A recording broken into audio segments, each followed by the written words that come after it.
What's up, guys? Welcome into the Great Nimbus Debates Dragon Ball Z podcast, where we debate vague and not so vague things about Dragon Ball and probably find an answer if we all concede, or you guys will decide who the winner is of these debates. Without further ado, let's get into it.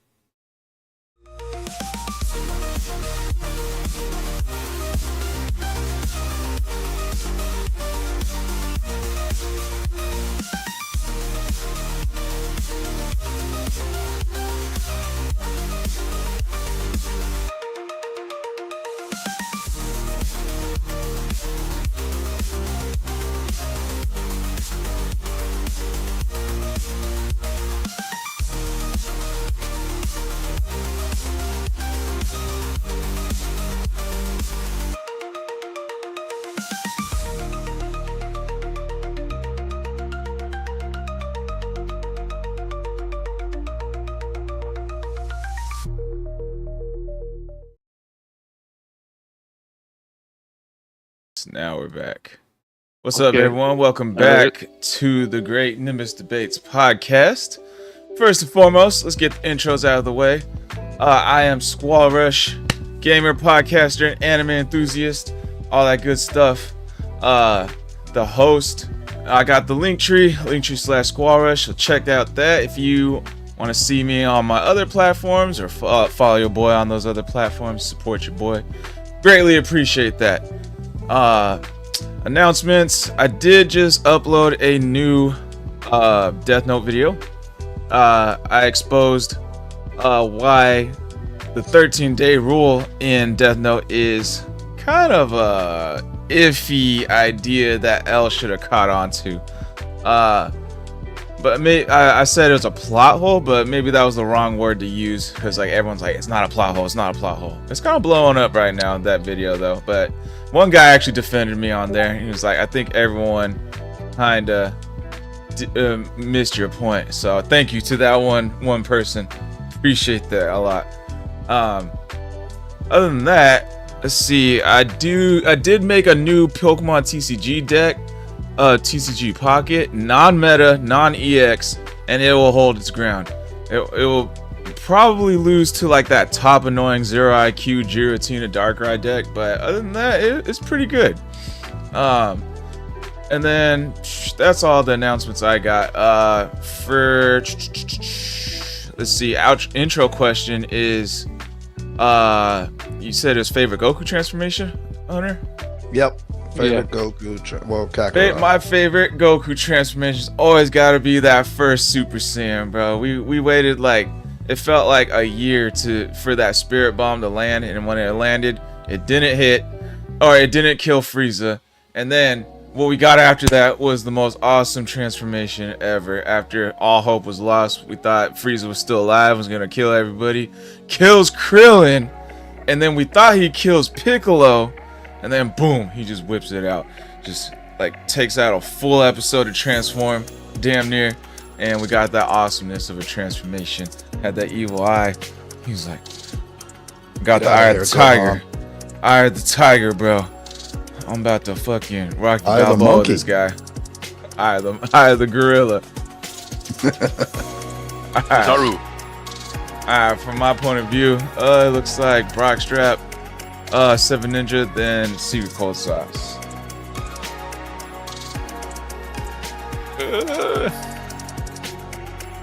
Welcome everyone, my name is Brockstrap55. Here is my Rumble channel if you want to go over and check it out. Maybe. Spelled just like this. I do a lot of Pokemon stuff. I tried doing live. It's kind of tough. It's win or lose for me, I don't know. I have this DON's pretty good, but the Rogue Galaxy didn't turn out well, so I guess it just depends on how my internet feels that day. I'm on YouTube and Rumble. I'm also on X and on Facebook if you want to go check that out. And we do Pokemon stuff over here. I do a lot of uploads. I've been kind of MIA for the past week. A lot of things have been happening in real life. But yeah, hopefully I will get back to some sort of normalcy in uploads. So come check me out. Favorite transformation? Dude, just like, I know I feel like a Daima fanboy when I say this, but the Super Saiyan 4, like, just how it all happened when he was a kid with Neva just coming out and like almost kind of freezing time, not really, and then just giving him that extra little bit of energy. Like that whole sequence was really cool, I thought. So I'm probably gonna go with that one. So the Neva unlock All right. was cool. The only reason I really like that one is because of I know Logan doesn't like it. It's just funny to me. But anyway, I'm 7 Ninja 7. You can find me at Game Jolt, MeWe, and Rumble. I am the voice of reason. I am the Trunks of this lobby. And no announcements at the moment, except that in the next Nerding Out that we do, next Sunday, we're going to be talking about an anime called The Super Cube. This is going to be Hunter Bro, or Secret Cold Sauce, that guy up to the bottom right of me. His anime pick, so I hope it's good for his sake. Anyway. No, it was mine, actually. Oh, my bad. Anyway, Squall, I hope it's good for Squall's sake. Anyway, yeah. That's it for me. Wait, favorite Goku transformation? Kakarot. Favorite Goku transformation has to go to... I kind of liked UI the most. It's the calmest thing he's ever had.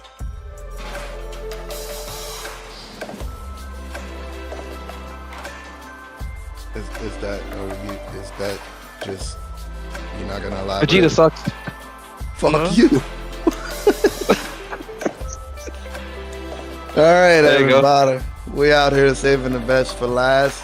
Y'all know me as Secret Code Sauce. You can find me on TikTok, Twitch, and Rumble.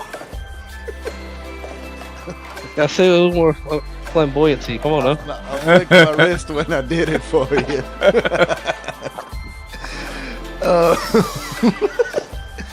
Let's see. Yeah, we will be talking about Super Cube. I sent a video of it in the thing, and I said, "Hey, this kind of looks cool." And Squall was like, "You know what? Let's fucking do it." No. So we'll be talking about that next Sunday. Your wives are safe tonight. The moon is in Libra. It will be pink. I will let y'all have y'all romance with your girlfriends. You don't have to worry about me tonight. Squall and I also have an upcoming stream. We'll be playing Marvel Rivals against some people I don't know. And as long as I get Storm, we will win. I just got a 15 kill streak this morning. Still don't know what I'm doing, but I'm doing it right. And favorite Kakarot transformation. Look, it's fucking hard to go against Super Saiyan 4, either one of those. But something about the fucking just when in the Super Android 13 movie, when he absorbs the spirit bomb, something about that concept, it's so genius and just awesome to me. I just love it. So that's the one I'm going with. The Spirit Saiyan? What's it called? Do we have a name for that one, Squall? That's not a transformation, but he uses the Super Dragon Fist after that, I believe. Are you giving Goku a compliment? Is that what I just heard? What? Oh no. What has happened? At least Hey, the Broly. writers. Say my name. Kakarot! Is that thing with chili? My first email address too. My first email address was Broly1228 because my birthday is December 28th. Yeah, that's Chili's thing. I'm the cookout, Chili's cookout. I'm gonna go hack your social security now, Hunter. Oh, and what? Get all $0 from me? You can't pull a loan out. My credit score is below 0, probably. I'm not sure if that's possible. Golly. I took out one loan in my life. I asked them for $5,000 for my camper. As soon as I paid off that $5,000, I lost my job. I said, you know what? I paid y'all back. Fuck all that interest. They've been trying to contact me ever since. Damn. It's no bueno. Well, Anyways. they the dumb ones. Because they sold the debt to some debt collector thinking that I was, I don't know, stupid. Like I'm going to pay a debt collector. What are you going to do? Show up at my house and get your ass kicked? All right, well, Give me that's the it. old Kamehameha. Make sure you Sorry. follow them on all their platforms. That'd be greatly appreciated. Let's see. So now we'll get into the first segment, and it is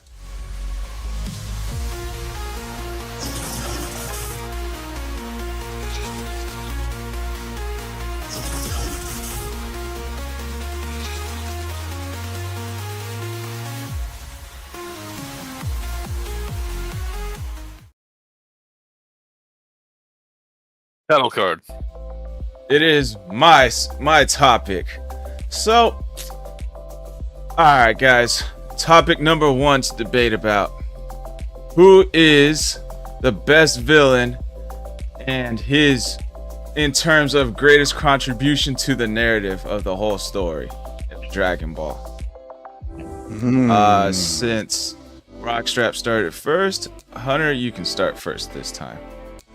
Well, I'm glad we're starting with me because I'm the perfect spokesperson for the greatest villain in all of Dragon Ball Z. I'm gonna be giving the correct answer here, and we all know it, no matter how much we try to deny it. The villain that gave us the most out of the Dragon Ball Z story, the biggest impact, was Vegeta. And I mean, I feel like I don't have to explain myself, but I will. Vegeta came in. He made sure all the Z fighters knew that y'all are completely outclassed and that I can kick every one of y'all asses and still crawl away. And then came back, married Goku's best friend, and became sort of a friend, and also became everyone's favorite character, except Your best for buddies. except for those loyal to the Church of Gokuism.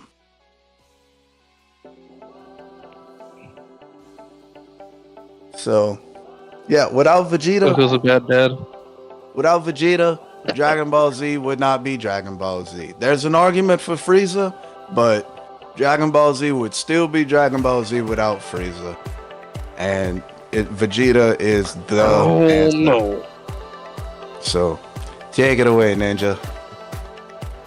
Well, since you brought it up, I might as well say it. At the end of the day, if Frieza didn't blow up Planet Vegeta, we wouldn't have seen any of that. True. I mean, let's be honest. You have to have the reason Goku went to Earth to become the Saiyan we know today. Without that, you got nothing. I mean, he kills all the Saiyans, then somehow causes Goku to go Super Saiyan because he needs to become better than Vegeta. You know, he's causing them to learn that they can grow. I mean, Goku kind of already knew that he could grow, but now he's learned a new way to grow. He's learned how to transform, and now he knows that if I can do this, I might be able to do another one. You know, we see. I guess the best way I can put it is we start to actually see true level ups when it comes to Frieza, that it will actually be perpetuated through the rest of Dragon Ball Z because of him. So I think he has more of an impact because he's still a villain versus a villain turned friend. Very good points. Rockstrap, what do you got? I think it was Jiren. He had the best backstory. He was so influential amongst everything that ever happened. The best character design. It's all Jiren, baby. I'm totally kidding, by the way. Fucking fanboy, I was about to rip your asshole. No, I don't know, man. There's a lot of good ones. Majin Buu's still around, just kind of like Vegeta is. He's the more after diving into what the Demon and the Majin actually seem to be. There's probably more that we could learn about Buu. They did have, not that he can transform now, but he had all those different transformations as well. If we're going based off of like, I did like that fusion came along, in that they had to resort to kind of like outside measures of only transformations. Hold on. But yeah, no, it was cool that they had to do other things outside of only transforming in order to beat that threat too. And then I don't know. I just kind of like the whole arc. It wasn't really like.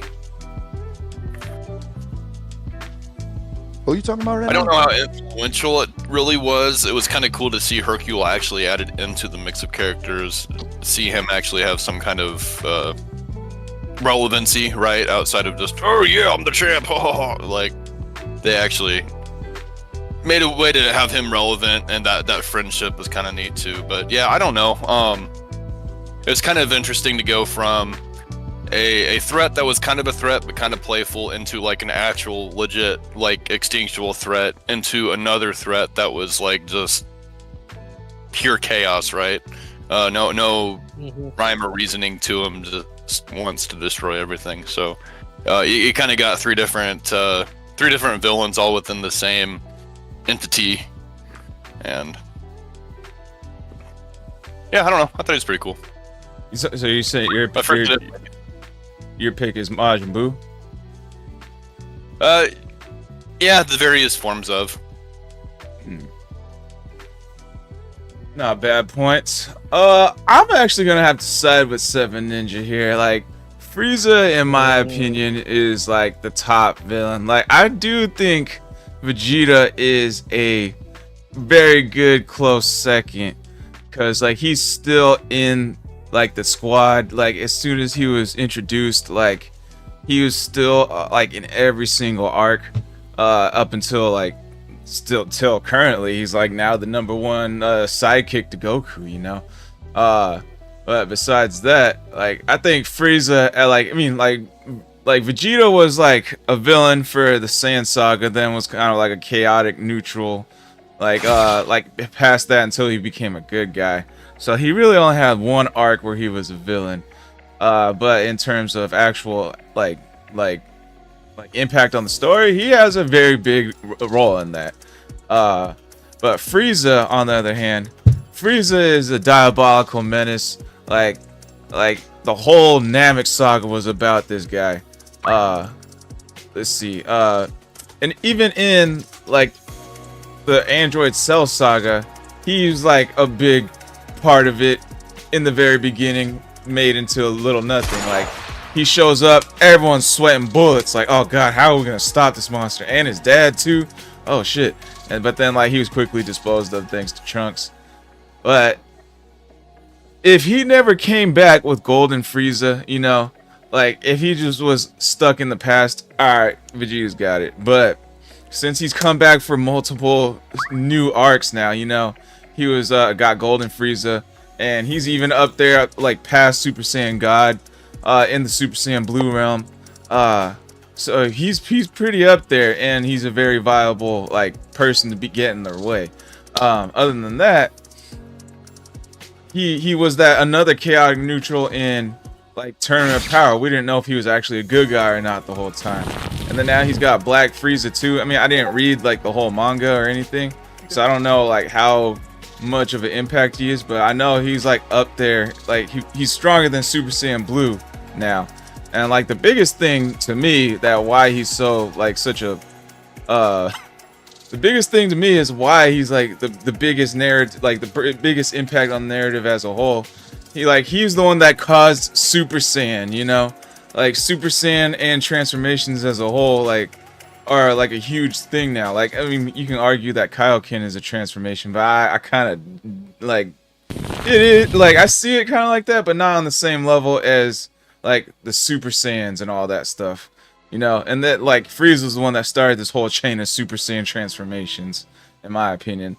And that's a pretty big part of the whole Dragon Ball like anime as a whole, because like they went around like after Super Saiyan came out, various other animes, TV shows, now all these other shows got like some sort of transformation like Super Saiyan now because of Dragon Ball Z. And if it wasn't for that, and who caused that shit? It was Frieza. Alright, any rebuttals, anyone? Yeah, you fucking Lay it right. on the I coats got a off. goddamn rebuttal. I'm so fucking ready to argue. Yeah, you know what? This is a pretty good point. Yeah, Frieza's the reason we got Super Saiyan. All the animes copied off of Super Saiyan transformations, this and that, blah, blah, blah. The fact of the matter is, the biggest impact to the story by a villain was Vegeta, is Vegeta. And the biggest reason for that is all you have to do is conjure up a hypothetical in your mind. Two different hypotheticals. Dragon Ball Z without Vegeta, Dragon Ball Z without Frieza. Let me tell y'all something. I have watched plenty of Dragon Ball Z without Frieza, and I have loved 90% of it. I would not watch an episode of Dragon Ball Z without Vegeta. It can't be done. You can't have Dragon Ball Z without Vegeta. He is the biggest impact. He was a villain. And that's my biggest argument right there. If Vegeta wasn't in Dragon Ball past the Saiyan saga, How would you know that you wouldn't love it without Vegeta? Because he wouldn't be there for you to know whether or not you would. Okay, but the same thing goes for Frieza. If Frieza wasn't there past Namek, how would I know? Well, because we had plenty of not Frieza, and Right. it was and we could have Cell, had and plenty Cell of is my not Vegeta favorite. as well. Yeah, exactly. So Vegeta Potentially. had the biggest impact. So to say that you wouldn't like Dragon Ball without Vegeta is like proving a narrative. You wouldn't know if you would or wouldn't because you wouldn't know any better.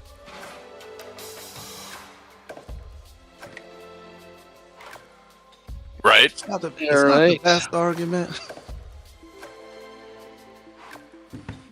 I mean, I'm not saying that Vegeta wasn't influenced. If anything, yes, you're right. Like, he's been there. A lot of things went positively and also negatively because of Vegeta, right? But, like, to say that you wouldn't like Dragon Ball without Vegeta, I mean, we can't prove that necessarily, right? I mean, I feel like It's the only thing that's happened, so we wouldn't know any different. part of me wants to tell you that you're right, but at the same time, like How would I I not be can't right? imagine because I can imagine Dragon Ball without Vegeta, and it's not a good show. There would be a lot of what ifs out there, right? We have a lot of what if Raditz turned good, or what if Frieza turned good, or what if Cell turned good, or what if future Gohan didn't die, right? We have all these different what ifs, and that would have been just another what if. What if Vegeta didn't die, you know? Like, Krillin could have taken him out right then and there with the But sword. Vegeta didn't die. Gone. You're right, he didn't. But you're saying that you would hate Dragon Ball without him, which you might, right? Yeah. But, like, at the same time, like, we wouldn't know. It would be just another what if that all these YouTube Dragon Ball Z what ifers would make a story about. Well, yeah, but I mean, I don't understand how that negates Vegeta being impactful. Just Well- because I wouldn't know whether or not how I would feel about it without him. I mean, like I said, I've seen Dragon Ball without Vegeta. There's, the Raditz saga, and it wasn't all that good. I watched. I mean, it's not. He's not only did he have the biggest impact. Right. What are you talking about? It's Story. not good. What about it's not good? That Raditz saga was awesome. I was at the edge of my seat when I was a kid. You're like, oh man, Piccolo's I mean- the strongest enemy in the world, and then all of a sudden this like really scary, really hairy guy came out of nowhere, and you're like, oh, he's stronger than Goku and Piccolo. That's crazy. Oh, and he's Goku's brother? Oh, what And the? he He's took from his an son? he's an outside race? Goku's an It's a- alien? I feel like y'all are Two fanboying enemies right to now. work together to beat another enemy. Yeah, he it's threw us not- all for a loop with Raditz. it's Like not that writing in even- any other category would be like freaking crazy. if we Yeah, take Vegeta out of the story, you still have Raditz and Nappa still coming to Earth. I don't think that part changes. And so, we don't see Goku get badly injured or anything. But what You we wouldn't- do you see wouldn't see is Goku with a most scratch of the on Z him. fighters are down. He was annihilating Nappa. He stood on his head. Yeah, but all the Z fighters are down except for like Krillin, Gohan, and Yajirobe. And so we're still seeing a Namek saga, and because of the Scouters, we're seeing the conversation of the Dragon Balls going to Frieza, because legitimately the only reason they know about it is because of Raditz. Are we taking Vegeta all the way out here, or are we just killing him off at the end of the fight with the sword? I'm saying he's dead before we even knew anything about it. You don't That's even what I'm get saying in this Trunks moment. fighting Frieza if not for Vegeta. Trunks Yeah. is many people's You know. favorite character. That's 100%. true. Good point. And he's half Some Vegeta. Some But people will ride I think- Trunks' dick so hard that they'll say that his There we go. outfit was actually cool. The dude is wearing It was pants clean. to his It belly looks clean button, on him. his pants tucked into his socks, a fucking a crop top, a bowl cut, and a fucking tank top underneath. This dude, if you saw a dude at the mall wearing that shit and didn't fucking laugh, I mean, I don't know. That's the biggest fucking. It's like announcing to the world, "Hey, I myself and I really am a loser." That's going out of your way to look like a loser. But that's off topic. Point is, That sounds like it is. hating coming from Cold Sauce. My point is, All right. my point is, Dragon Ball Z without Vegeta is not as good. Wait, how do I word this? Dragon Ball Z without Vegeta would not be. Fuck. It would be less fun to watch I don't think Saiyan 5 than would be a thing. Dragon Ball Z without Frieza. And it's not just the impact he had on the story. Think about the impact he had on Goku. I mean, more often than not in the show, we've seen Vegeta stronger than Goku. We always talk about Vegeta's always trying to catch up to Goku, but it really is the other way around. Usually Goku is trying to surpass Vegeta. Vegeta's just always on top. He's like, I'm the king. I'm not gonna fucking let your little pleb ass get stronger than me. And when you do, I will get back stronger than you. I am the fucking king. So Trunks is Urkel then. Oh yeah. Yeah. And I didn't really like that show too much. It had some good moments, but it was aggravating. Just like What are you talking about? It's Steve Urkel? Stefan Urkel. Yeah, it's fucking. You remember when he aggravating. turned to cool for that one like episode? Yeah. Yeah, and he wasn't even cool. He couldn't even pull it off. I'm looking at it. I'm like, why are these people calling him cool? This is an aggravating weirdo right here. Could you imagine meeting Stefan Urkel You're an in real aggravating life? weirdo. Could you imagine going to a party and meeting Stefan Urkel in real life and walking away going, that dude's cool as a motherfucker? No, I'd say he's putting on a show. Which he was putting on a show. So I mean, you know. Yeah. I heard I seen a thing a lot of I want to say like 5 or 10 years ago or some shit. He went viral on like around Facebook and shit. A lot of people were like, holy shit, this dude's handsome as a motherfucker. Like we all called him ugly when he was on the show. He had apparently had a real nice glow up. I think he did. It was just the fit, man. Yeah, exactly. He was always a That's pretty good. good looking dude. I mean, you can tell, take them glasses off, take that outfit off, is a pretty good looking dude, but you put them Aye. pants on. I'm the most handsome guy on this podcast. I'm Thank sorry, you. I couldn't hear you Oh, over he the loud stole it. sound of me looking better You than stole you. it. Oh no, you stole Anyways, it. You've been robbed, Cold Sauce. Robbed. so who's the most influential villain to the story of Dragon Ball Z? All right. Here's my rebuttal to Hunter's nonsense over there down there. Anyways, so if Vegeta was actually supposed to be a one-off character, and he changed the whole what he was planning to do because the fans really liked him.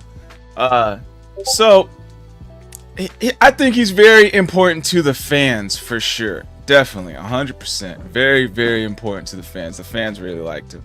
But Dragon Ball as a whole already had a big fandom from all the way from early Dragon Ball leading up to the Saiyan Saga, the end of the Saiyan Saga. If Vegeta never made it out alive, killed him, it would have been fine either way. He had a plan. Frieza was next. I would have watched it with or without Vegeta. I mean, I'm not saying I don't love Vegeta as a character, but I love Dragon Ball as a whole regardless, with or without Vegeta. And who knows? He's brought back Cell. He's brought back Frieza. I don't think he's brought anybody else back. But like in Super, That he Cell probably would have bring brought back. was so trash. That wasn't really We all so. agree on that. Yeah. He kind of brought him back. Anyways, he could have brought back Vegeta, and it would have been good regardless. It was like we're all watching it 30 years later down the line, from kids to full-grown adults. I think we would have watched even when like if Vegeta was brought back. So he had very good plans with or without Vegeta, and Vegeta was just kind of like, fuck, all right, bring him in, we'll make it work. And they made him as a good guy, so that's my argument, and I'm sticking with it. All right. Well, one last thing, since you wanted to bring up the Namek saga, because that is Frieza's saga, and I'm gonna be honest with you. The Frieza saga without Vegeta would have been unbearable. I would have stopped watching the show because of how extensively boring it was without Vegeta. Like, Vegeta made the Namek saga. Vegeta was the main fucking character of Frieza's saga. That's two sagas that this villain has stolen the spotlight of. And he wasn't a good guy at the time yet. So how do we feel about that? Yeah, he turned it into good with Vegeta being like a main focal point, a chaotic neutral. If he wasn't in the picture, it definitely would have been the Krillin and Gohan show for sure. And maybe Goku would have came back from being in pain early to help out some more. Or something else, like another Frieza Force member might have helped out. It could have been Zarbon for all we know. Like, might have been that chaotic neutral in place of Vegeta. I don't know. Oh my god. But could you imagine? Point I is, think it would have been good either way. a more thriller. Lord Frieza. I think it would have been more of a thriller. Turned against you. Go ahead, Seven Ninja. I think it would have been more of a thriller. I think, like, because we were looking at, like, they were kind of afraid to just approach certain enemies, and so I could see them taking out the fodder. But when it comes down to it, Gohan and Krillin are going to be kind of being very sneaky, hit and run tactics, stuff like that. But it's going to be kind of like a Dead by Daylight situation the whole time. Of course, the and ninja. the stakes will be high because of that. They're going to be doing Dead by Daylight pretty much the whole time, and it's going to be. I think it'd be entertaining to see, what it looks like for them to be so underpowered that they're having to not fight the main guy and maybe get the wish off so that, like, Frieza has to go away. That's another way it could have happened. We could have even potentially have seen, let's say Vegeta's gone again. We had Dragon Ball into Dragon Ball Z. Maybe they go back towards the more Dragon Ball route where it's not necessarily purely about raw fights, but more about the adventure and, the stakes that are of that adventure. And so I think that's a possible route we could have seen with the Gohan and Krillin, because first they maybe get Piccolo back through the wish. We get Dende, Nail and Infuse, something like that. And they're riding it out to maybe Goku can come back in around this time. When Goku comes back in, I don't know if Super Saiyan would happen, but you know what? He probably would still get Super Saiyan at some point because Krillin's gonna die. That's guaranteed. I tell you what, I could have. I think I could sit through the Namek saga without Vegeta. If Krillin and Gohan was running around doing what you just said, if that would have been Teen Gohan, he would have needed more training and a little bit more wisdom. I think I could have watched that, but Kid Gohan and Krillin, they wouldn't have been able to pull it off. Even if they would have summoned, what was his name? Paragaruga or some shit. Yeah, even if Are they you a would have Dragon Ball summoned fan? them, even if they would have summoned him, I mean, the sky, it's like Vegeta said, he woke up and the sky was dark. He's like, Jesus, I overslept. It's the first time it's night over here. On a planet with 3 suns. Fuck! You know, if the Frieza Force would have saw that shit and they'd have been like, something's going down and I ain't. And these guys, they can fly at the fucking speed of light and shit like that. They would have, it wouldn't. Gohan and Krillin wouldn't have been able to pull it off. But yeah, I think it could have been at least bearable if Gohan wouldn't have been a fucking 6-year-old at the time. Some shit like that. I don't like that about 6-year-old foot to work. I don't know what you're talking about. Yeah, I really don't like that whole. I mean, Goku was the size of a 6-year-old in the beginning of Dragon Ball, and we continue to watch him. He was 7, right? I think. No, Goten. You know, he was like 11 or 12, 11. but he was like the size of a 6-year-old. Like he was the same size. All as right, Gohan. Jamie. But so Ooh, he's if talking about Vegeta, now he's searching himself up. He's looking up stuff himself. Anyways, like if Vegeta wasn't in the Namek saga, if he was if he was dead at the beginning or at the end of the Saiyan saga, like I think like a Krillin Gohan show would have been good because they still got the potential unlocked by Guru. I believe. I'm not 100%, but I believe the power levels were like hovering around 10,000, which would have been a good fight against Dodoria, you know. And then with a couple extra Zenkai boosts from Gohan, Kid Gohan, they would have been up there on par with Zarbon next transform state, and then they would have been able to hold off almost anybody thrown at them. Maybe Ginyu Squad probably would have not been introduced in this timeline, but then they would have been able to hold off like Goku, like until Goku arrives. So it would have been a good story, regardless. Like there's so many options. Enjoy the idea of Krillin having like some good moments. I mean, I always love Krillin. I always hate how the fandom shits on Krillin when he's literally the strongest fucking human. Period. Like Hercule. No, he's the strong. Hercule's the world champion. He's the strongest human that doesn't use ki. Krillin is the strongest human. No way. You can look it up. He's the strongest human. Why wouldn't Krillin have a nose if he was human? He's got a point there. You know, you might be right. He's on the mayor of the city is a blue Karen Terrier. Why doesn't Meowth have a nose if he's a cat? Sorry, I'm trolling. I know. Why doesn't Voldemort have a nose if he's a whatever he is? Why does Tien have a third eye? That's his race.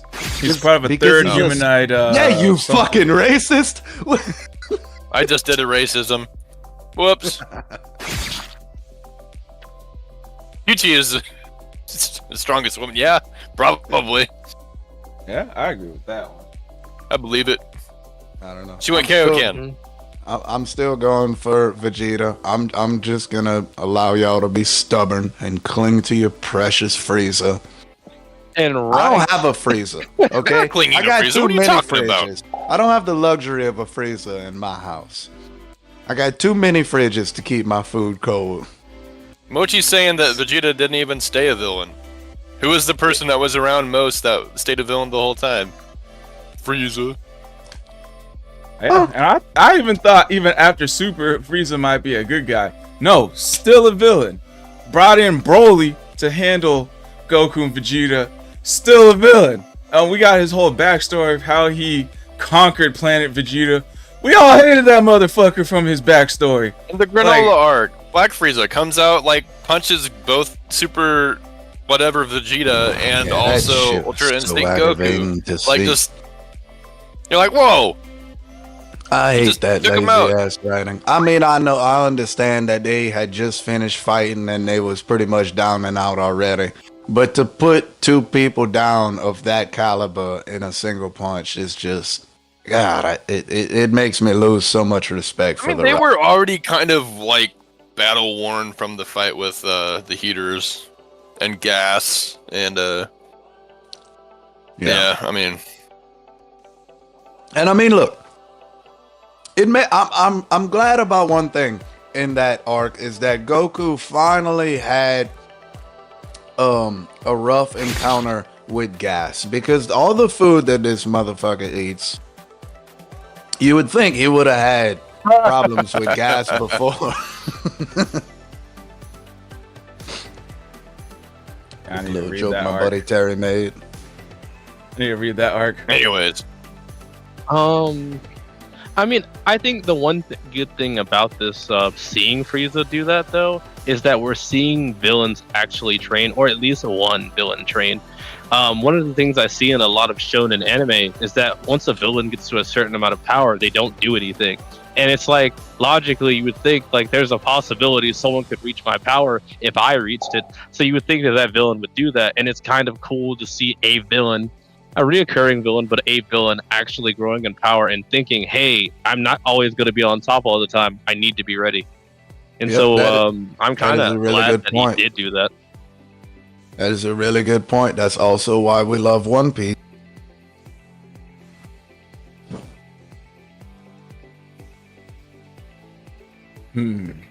So, final thoughts. Final answer. If no one else has any other Final rebuttals. Flash. Final fail. never Alright. even finalized anybody. Yeah. I'm about to fucking jump through this TV and slap whoever said that. Yeah, Seven Ninja. How you gonna do Vegeta Yeah. like that? It is a You know what? It was Ninja. That's crazy. I'm not gonna slap him. I'm gonna jump through this TV and I'm gonna shove a vagina marinated banana down his throat. Dude, I swear, dude, it wasn't me. Mm-mm. Alright, Brock Strap first. Wait, you never even really even rebutted why like Majin Buu is your pick. Do you have any rebuttals to like against Vegeta and Frieza for like more I Majin don't. Buu stuff? Boo He just followed the fucking same loves kind of bubblegum. suit. Boo kind of followed the same suit of Vegeta, where he wasn't like a bad guy the whole time. I don't know how influential he was since they used the Dragon Balls basically to make everybody forget he was even a thing. And yeah, I'll probably go with Frieza. He stayed bad. He was bad once. He always was bad after. Yeah. I'm playing a lot of God of War 4 right now. My beard's like Kratos' beard. It's crazy. And He's a motherfucker. yeah, it was I don't know. Yeah, I'll go with Frieza. Alright. Seven Ninja. Vegeta turned good, Oh, there he is. kind of. Alright, Seven Ninja, what's your verdict if you're fully back? I think his stuff is glitching out because it says he's talking. not but be I don't back. hear nothing. Alright, see, Cold Sauce, we'll wait for him to come back. What's your final verdict? Yeah. I'm here. My quick and simple final verdict is that Dragon Ball Z can't be Dragon Ball Z without Vegeta. It would just be Dragon Ball. And Dragon Ball Z can most definitely be Dragon Ball Z without Frieza. So I'm choosing Vegeta. Alright, Seven Ninja, final verdict. Vegeta belongs in the dumpster, and Frieza's the best villain of all time. Oh, right in the fucking heart. Sounds like you need a defibrillator, bro. I'm about to have a D-Ninja-ator. Alright, my final- Inator. My final verdict is if Frieza never came back from Super into Super, I'd probably be on Hunter's side here. But since he did come back and he created another movie, the Super Broly movie, made Broly canon, bro. It's kind of Frieza all the way. He created the Super Saiyan. Well, he didn't create the Super Saiyan. He's the reason the Super Saiyan exists. And he's the reason why these other movies and these other arcs in Super exist. I'm going with Frieza. You know what? Real quick before we go, since in the spirit of being respectful to each other's picks, at first when they started bringing Frieza back in Super, I was like, this is gonna be so stupid. And I mean, Frieza really fucking pulled it off, especially with that golden form. He really fucking stole the show for a little while.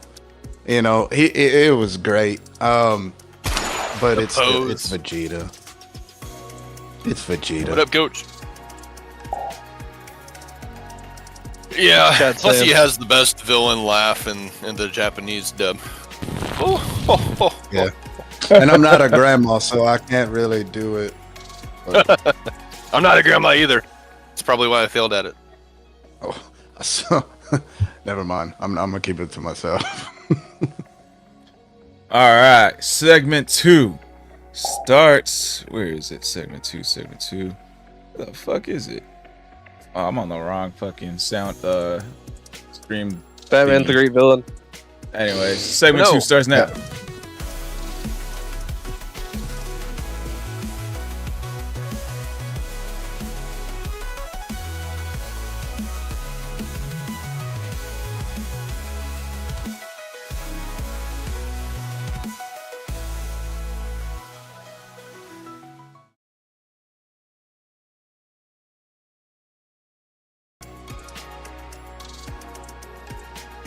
Episodes. Oh man, they're great. All right, segment 2. So now I'll turn the microphone to you guys. All right, who? Let's see. I think Brockstrap was No, you were first. All right, Hunter, you're first this time. No, I was first last time. On the final verdicts, I thought you were like last. Oh, on the final verdict, I don't know. Yeah, I mean, so you're first this I time. just remember being correct. Correctly wrong. You're right. That doesn't make sense, Ninja. Anyway, one of the topics I wanted to bring up, and we're gonna run through it pretty quickly because there's really not a whole lot of information to support any of it. But I saw a guy mention this on TikTok while he was cutting someone's hair, and he brought up, okay, so Beerus had a premonition of Goku being, well, I mean, not specifically Goku, but, you know, Super Saiyan God, whatever, being a worthy rival to him. And one of the things we know about Beerus is that his life is tied to one of the Kais. I don't exactly know. I know some of y'all are going to tell me the specifics of it, but whichever one of these Kais are tied to Beerus's life, if that Kai dies, Beerus dies. Yeah. And so, Or Nahare, as we now know him. the idea is that it was Elder Kai, and that's why Beerus trapped him in the Z Sword so that he couldn't die. And then, when Goku was brought back to life without the Dragon Balls, he had to been given a life by a Kai, and it was Elder Kai that gave him that life, which in turn, according to this theory, is what triggered the premonition that Beerus had. And so it kind of brings up, you know, how do we feel about that for one? And also, should that mean that if Goku dies, Beerus dies? Since it's now his life, it's Elder Kai's life that's in Goku. I think it matters more on the fact of he getting erased. But I also thought it got switched to Shin when it did happen. That's my thoughts on it. I think it switched to Shin. Because I feel So like they he's would the have brought Supreme that Kai up anyway. like as an official thing. Yeah. Like I In feel fact, like I you would know, even and go also further I can and see, say like, that the moment Shin became Supreme Kai, once he gets the rank of Supreme Kai, his life is the one that's tied to the God of Destruction in his universe. I think if that theory was correct, I think that Zeno would have saw the sword and said, "They're not going to allow you to make yourself invincible. So here's the Shin, and Shin's going to take over." I feel like that's the main reason, because that is kind of a cop-out way to go about it. And so it's a smart idea. It's just not going to happen that way. I would argue that it's not a complete cop-out. It doesn't make him invincible because the sword did get broken and Elder Kai was released. But there's always that off chance that it never gets found. Of course, but that just because it's an off chance doesn't make it impossible. It doesn't make Beerus invulnerable. Beerus, the god of destruction of Universe 7, has his life tied to Supreme Kai of Universe 7, specifically Shin and Dragon Ball. A god of destruction's life is linked to the universe's Supreme Kai, meaning if Shin dies, Beerus would also die. This connection was revealed during Dragon Ball Z, Buu Saga, and expanded on in Super. All right, so Well, I mean, in the So with Tournament of that Power, all the solved- Supreme Kais and Goddess of Destructions were all there. So, I mean, that would kind of make sense in that regard. Why the two, why it was that specific pairing of people that came. I mean, if it's just the Supreme Kai whose life is, then as long as there's still Kais to take that mantle, do we feel like that means that, okay, Shin can die, but someone's automatically Supreme Kai right after, so Beerus is still alive? It would probably have to go through some procedure. There's probably some kind of soul linking procedure that is done.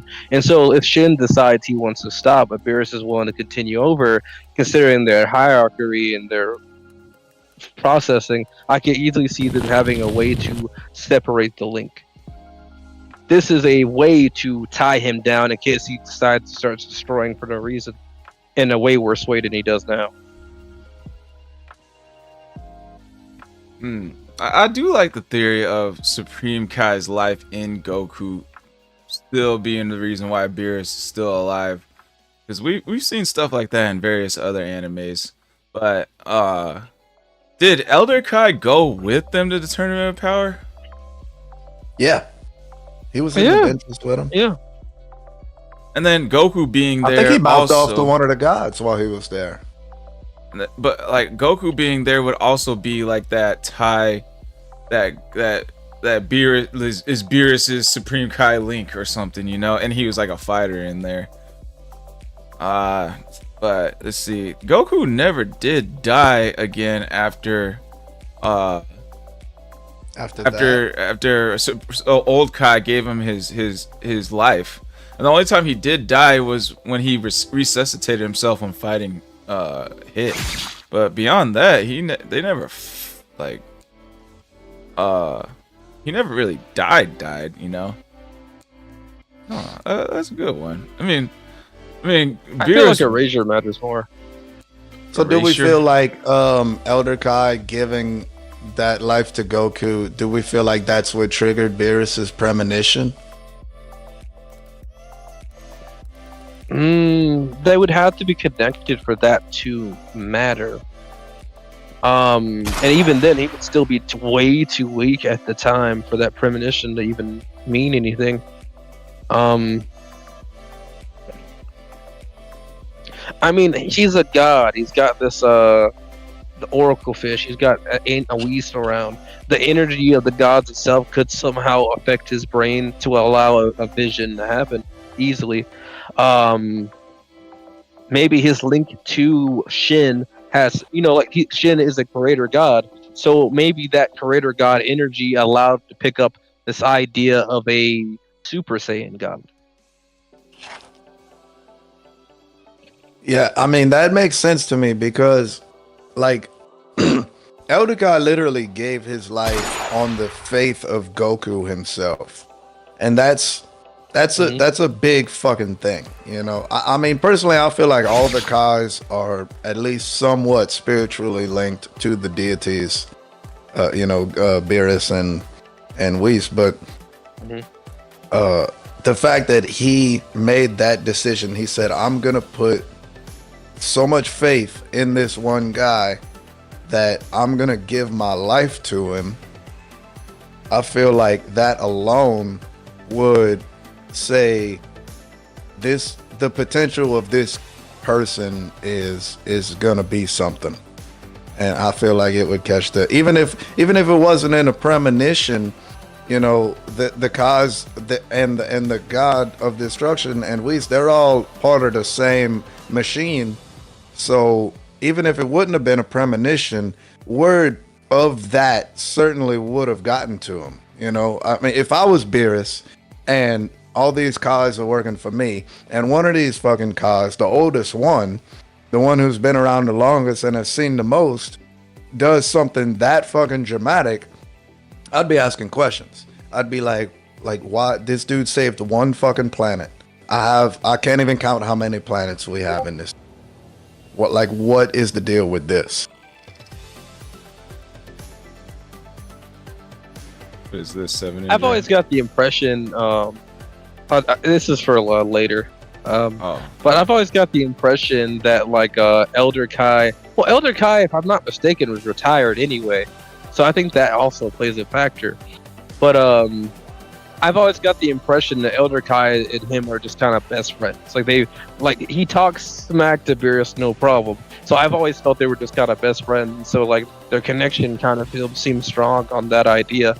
But I can't go as far as to say that there's a soul link unless it is what I said before of when he retired, because he is quite old looking compared to most Kais out there. When he retired, he got old, and Shin took over the job, and so the soul link got undone and redone to Shin. You know, I think this is more complex than we took it at face value, because when Majin Buu was first introduced, there was a whole plethora of Supreme Kais, and the main Supreme Kai we know was the youngin of all of them. So once Majin Buu absorbed all of them, how does that play in? Was Beerus tied to the first main fat Supreme Kai, and then after Majin Buu absorbed him, it got transferred over to Supreme Kai, or should have Beerus died right then and there? You know, or was that before Beerus? He's technically not dead. He's technically not. Yeah, he's technically not dead. So that's what I'm saying. Does it transfer, or is it still with the first Supreme Kai? You know, and then on top of that, where are all these other Supreme Kais in the other universes? You know, when we saw where what was Goku Black Supreme Kai's name again? I forgot his name. Zamasu. It was only Zamasu him. is the one in training. Yeah, it was only him and his mentor, but there's no other Supreme Kais Gowasu, in there. Yes. Yeah, but didn't he kill them all? Gowasu. Did Zamasu take them all out? He took out the rest of the Zamasus across all the other timelines, but not the other Supreme Kais of his universe. Oh. Yeah, because he had the time Yeah, that ring, kind of would be hypocritical, wouldn't it? and If he did. I don't know. But yeah, that adding in the whole, because spoilers for anyone who didn't read the manga, go away now. But yeah, in the next arc after Tournament of Power, what's called the old main Supreme Kai who Fat Buu absorbed kind of makes a comeback, return, you know. So him actually being the main Supreme Kai, wouldn't Beerus's life be tied to him or something? Not Elder Kai or Shin or Nohare now. I mean, they could just have tied to Majin Buu. They could just.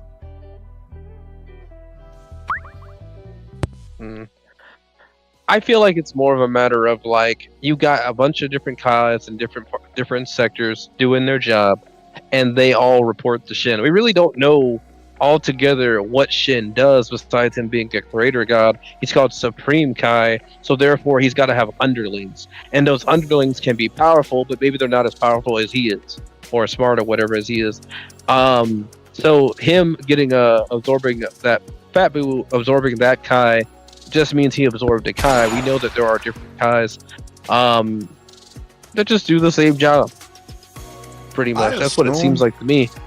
I assume that their job is to create something whatever planet to fill the space after Beerus destroys something. In Dragon Ball Super's manga, it's clarified that Beerus's life link persists as long as at least one Supreme Kai remains alive in Universe 7. After the Green Supreme Kai's absorption, Shin became the primary Supreme Kai, and Beerus's life became tied solely to him, because he's the last one left, apparently. I still don't know how that applies if Elder Kai is still around, though. I don't know if that's a plot hole, or if, did he lose his Kai status when he fused with the witch? You know, I don't even know if he's even like the main Kai of the timeline. Well, I don't know, cause like the one that Majin Buu absorbed to become Fat Buu. Like, I don't know if like that Elder Kai was around that time, or if he was like even way further back, prior to that Supreme Kai. You know? Right. Yeah, but like So I it's brought up not- earlier, it wasn't Beerus that was our god of destruction when all of that was going on, way back in the day. I mean, it could have been. It's not like at any point I there was feel like no it would be Supreme him. Kais. Because So they how knew him for a fucking long old is time. Like Beerus? Elder Kai knew him. Because At least as old as Elder like he Kai. was at least born mortal. Right. So it's a status. Hang on, or a guys. title We got a more than it raid. is- We got a raid from Shield PR. What? Woo! Thanks, Thank you, Shield Shield Welcome to the PR. Great Nimbus debates. Yep. Welcome to the DBZ podcast. Right now, we're debating who is Beerus's life connected to: Supreme Kais, Elder Kais, or someone else's Kais? Kai. So apparently it's all until 0 Supreme Kais, period. It's not one particular link. So there's not only one Supreme. So like Kibito Kai is a Supreme Kai. Well, Kibito Kai was Kibito and Nahara fused together. But then they became unfused. So like technically I guess the title would still persist with a being that is half Nahara. Ninja, you gotta But he's say you're always- proud of me for getting his name right. Maybe. I'll think about it.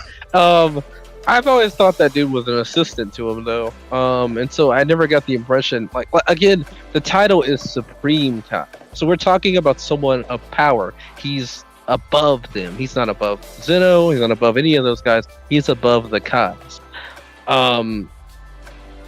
I still feel like that's Shin. Maybe it happened because he became the last Kai, but it's still Shin. I think it has to be mean, tied to him. I'm not opposed You don't give a title like that for to no the reason. idea of Supreme Kai being a rank that is a group of people. I mean, it is a rank above. You know, we have North Kai, South Kai, you know, whatever. So I'm not opposed to there being more than one Supreme Kai. I know there's a Supreme Kai at time too, but there's only one Supreme Kai of time. We learn about her that- in the Xenoverse. Yeah, and she's a cutie patootie, but is that like is that canon even? Which one? Supreme Kai of Time. It's probably its own canon, really. Yeah, Okay, it persists unless only to they're the part of a- Xenoverse.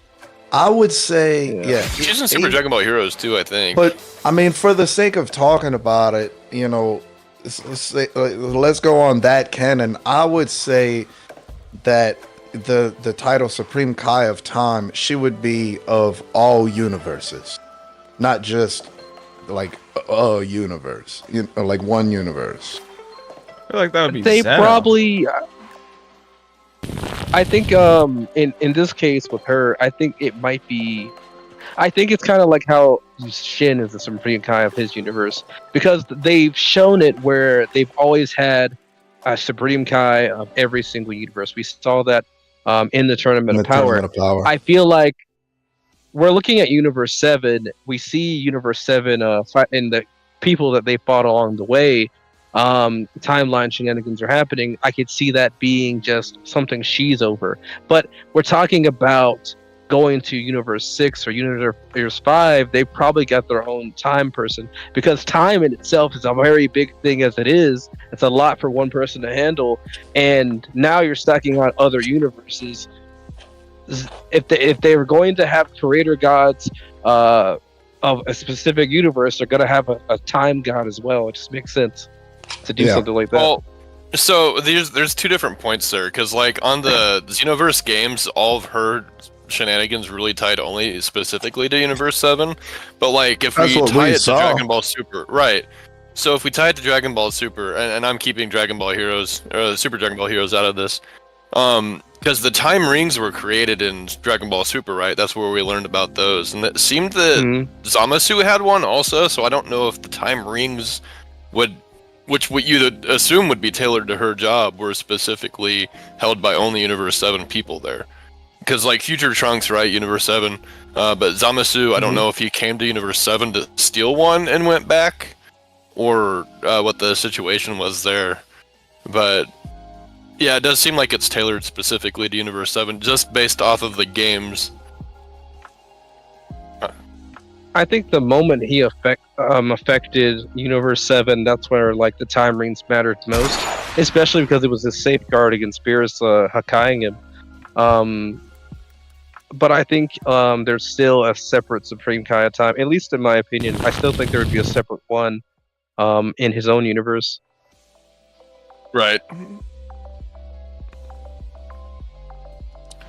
So honestly, I think like Brockstrap, what he read earlier, it's just like any Supreme Kai of the universe is tied to Beerus, as long as there is one that can take the title. I think going back to the original question argument, which it feels like kind of a cop out, not gonna lie, classic Toriyama. But yeah, I mean, we'd have to go. I'm going with that answer. So it could have been Elder Kai, it could have been the Fat Boo Kai, it could have been it's now Nohare. Now, the answer I have is from Grok, and AI has not been to be known the most reliable source of information. It has gotten stuff wrong. It told me earlier that Goku's age and the start of Dragon Ball was 12, and then I asked, I'm like, are you sure it's not younger? And then they were like, oh, you're right. And then they went on to say 11. So like, its answer that it gets might not always be getting all the right information sources at first. I would also say that if whatever Supreme Kai, if it's one person who holds the mantle of Supreme Kai, if he dies, and then that in turn, you know, the god of destruction, who right now is Beerus, would die as well. You know, instead of it being it just goes to the next Supreme Kai, I would say, yeah, Beerus would die, and that's why we see Whis training Vegeta, because somebody has to take that role should something happen. We see 3 different people training to be gods of destruction in Universe Jiren. So, Universe Jiren. yeah. Yeah. It's his That does fucking look pretty universe. cool. God of Destruction was sucking his dick the whole tournament. Bro, look at that. Yeah, he's stars blazing in the up his background. boy Jiren like crazy. Yeah, no one can beat Jiren. Oh, you gonna fight Jiren? Good luck. He's unbeatable. Saying that right in front of Zeno. Like,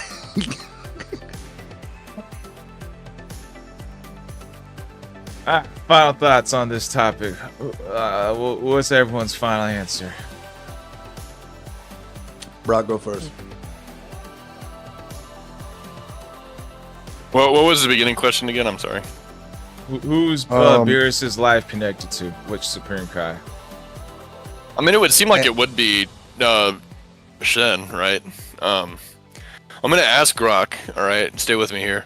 I'm gonna say, are you sure it seemed like it was tied specifically? Oops. To Shin. And then also, do we feel like Elder Kai giving his life to Goku triggered the premonition?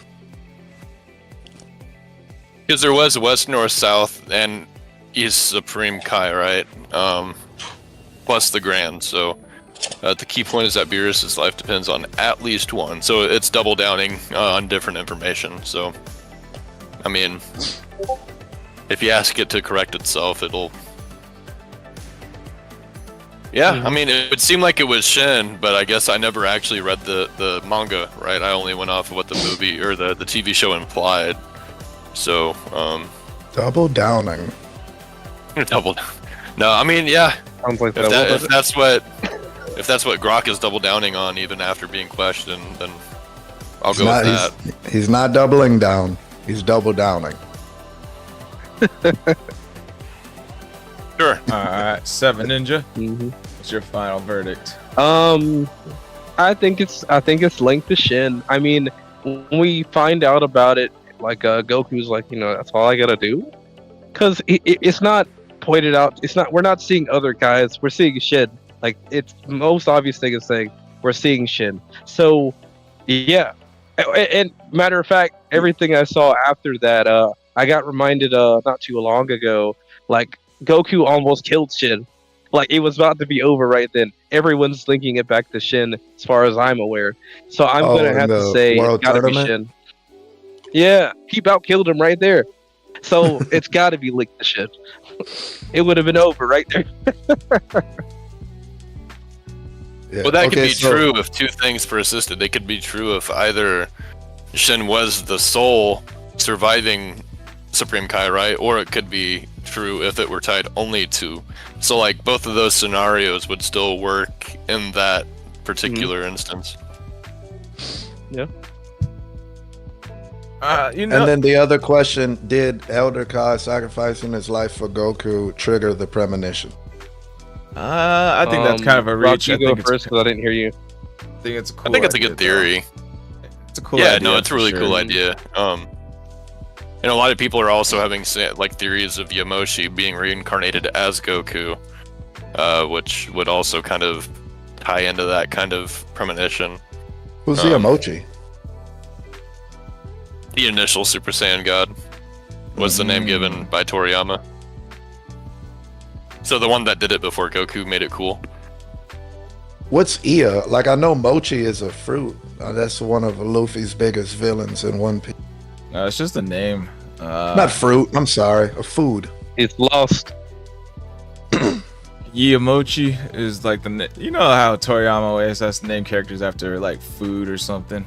Yeah. It seemed all the Saiyans were after vegetables, right? Yeah, and then like the Ginyu squad was named after dairy products. Piccolo's kids are named after percussion instruments. Even Piccolo is an instrument. Right. When is Piccolo gonna have some more kids, bro? Well, you just see that happen again. They're You're probably lying. super powerful right now.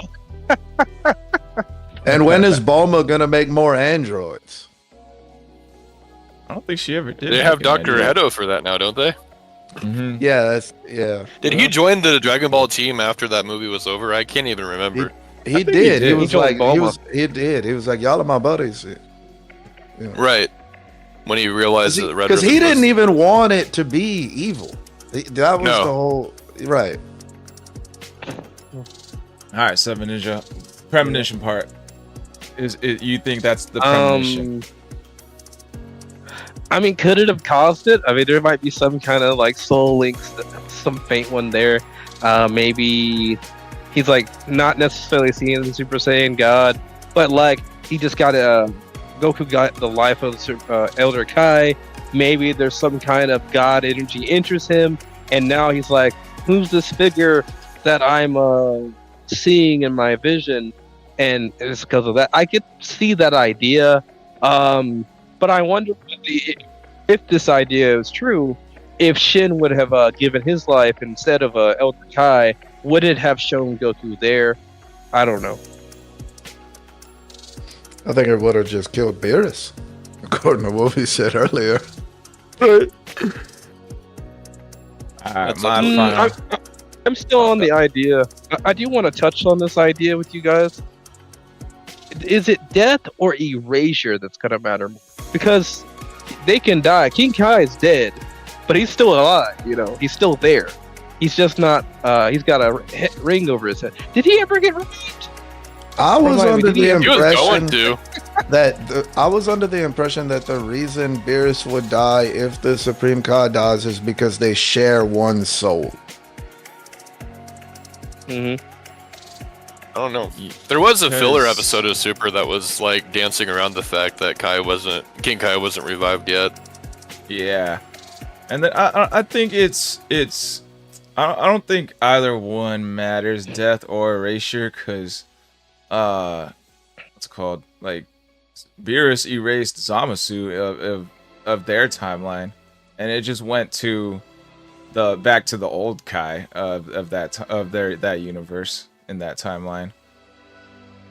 Because their God of Destruction's still alive in that universe. I don't forget which one it is. No, nobody. Well, okay, so they're all in the other realm anyways. Wait, what? Hold on. There's What so did y'all many say? people talking. Brock first, then Hunter. So, okay, when Elder Kai gave his life to Goku, he still persisted in the other realm, just like King Kai is also dead, right? Still in the other realm. So that's actually a good point. So if Beerus, I'm assuming in the other realm, would die, would he still persist in the other realm? Like, would he just be confined to the other? Right. realm? I mean, He's not the villain. that kind of makes it confusing. He's not a villain. Right, well, I mean, supposed to be he's a force of deity. nature. Yeah. So, like, he probably wouldn't go under the same rules. Right. Because if the Supreme Kais are all just basically titles handed to whatever, you know, like he was what, a Glen from the Demon Realm before he became a Supreme Kai, so like obviously that's a title given to him. It's kind of, so I don't know how the whole deity thing really works there, and it's kind of weird. Alright. Would Beerus lose that title then if he were to Die. I mean, if he here's the idea. Here's the idea I'm going with. Beerus was afraid of Shin getting killed, so either A, he's gone just like that, or B, it's got to be erasure. Like dying after being killed. It has to be erasure, because if it's just him getting the halo over his head, well, Beerus isn't really worried about that. He can still do his job. But if he's erased, he's gone. So Right. if the Supreme Kai, what you're saying, if the Supreme Kai dies, the God of Destruction automatically is Hakai. He'd have to be. High risk, It's the high only way, 'cause reward for the he's job. afraid of that. Yeah, he's afraid of that. So it would have to I be can that. see it that way. I can definitely see it that way. Because it's not like, okay, if Beerus is confined to the other realm, Goku's been dead in instant transmission back to Earth. You know? Mm-hmm. So, yeah, I think he gets Hakkad the moment the Supreme Kai dies.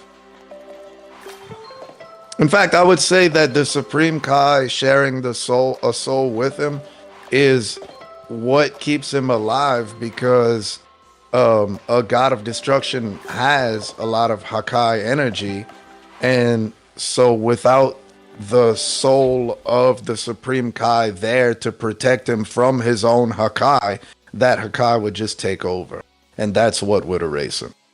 Is that your question, Seven Ninja? Like what happens if Supreme Kai dies? Does Beerus die or get erased, or is it does Supreme Kai need to die or get erased for the soul to take effect onto Beerus? Yeah, it is erasure. Well, yeah. It would. My point was that, like, dying doesn't really mean anything, at least when it comes to King Kai, because he has the halo. So it would have to be erasure, because if it's not erasure, he's still technically alive. And again, we're talking about gods. We're not talking about regular people. And Beerus just destroys planets, whatever, however it feels like it. There's nothing stopping Beerus from just coming back to the mortal realm and doing his job anyway. And there's nothing stopping Shin from just getting revived by... Can Whis revive somebody? Remind me. Is that a thing? Yeah, he Yeah, did. he He can. revived Frieza. Yeah. So there's nothing stopping Whis from reviving Shin after he's been killed. Yeah, great. Right. So point. So it is has to be erasure. then. Okay.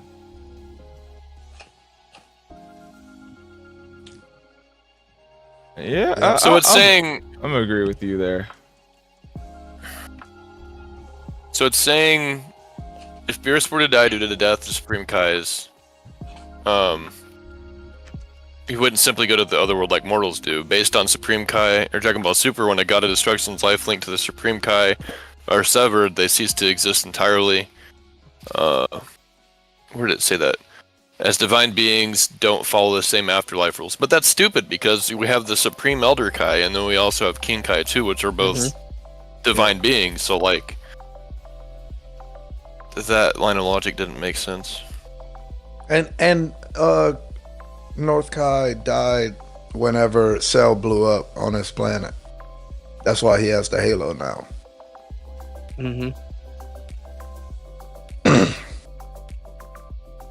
So. And his planet's back.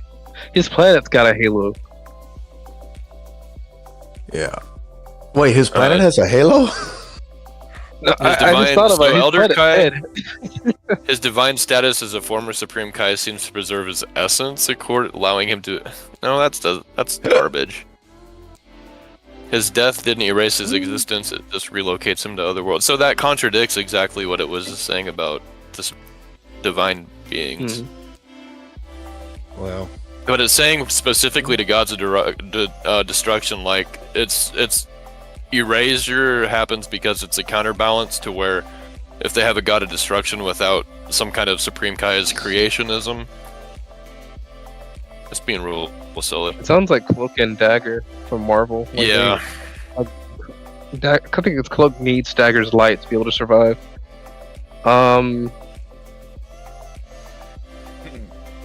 I feel like, you know, because you should be able to retire. I feel like if Elder Kai is a thing, you should probably are able to retire. Now, does that mean like the next God of Destruction? No. Does that mean that Beerus just turns into like a raisin afterwards? I don't know. I feel like maybe he just continues on from that point, but he eventually will die. But I feel like, you know, how do I explain that? I feel like unless Shin is erased, he could probably retire. Because it's literally the one thing that keeps him in check. I mean, Elder Kai retired. Yeah. So we have Beerus was the one that put Elder Kai on the sword, right? Specifically. Yeah. Yeah. So he was. How long did he say he was sealed in the Z sword? For like millions of years? Till somebody broke him out. But the only reason he looks old though is because of the witch fusion. And I thought that was stated. Yeah, that's true. So Elder Kai was sealed within the Z sword for 75 million years. So thinking that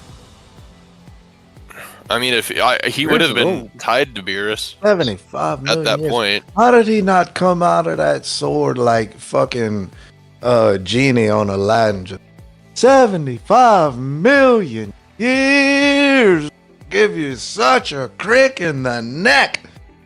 Right.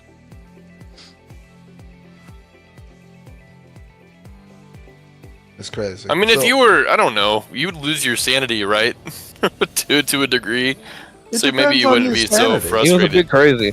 I've been alone for a while, and I mean, me and my sanity we get along. I don't know about that. Anyway, Ninja, final thoughts. You know, yeah. I think 100% Supreme Kai dies, gets erased, Beerus gets erased as well, or at least gets retired. But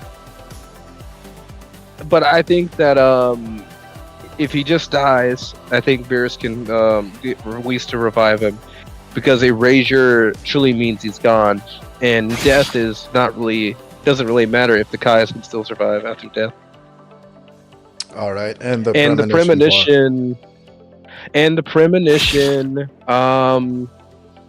I think that idea works under the idea that there's still a sort of faint soul link. I'm thinking of no, that's a spoiler. I'm not going to say that, but I think that with the faint soul link idea, With Elder Kai, it's possible that he saw Goku with the God energy in him, and so that's a possibility. Would it have been stronger or a better image if Shin was the one to die instead? That's a good question to have. I see it, but I still don't think it's true. Alright, my final thoughts. I think the easy answer is Beerus's. Well, you made the question, so you go last. Oh, I go last. I got you. Yeah.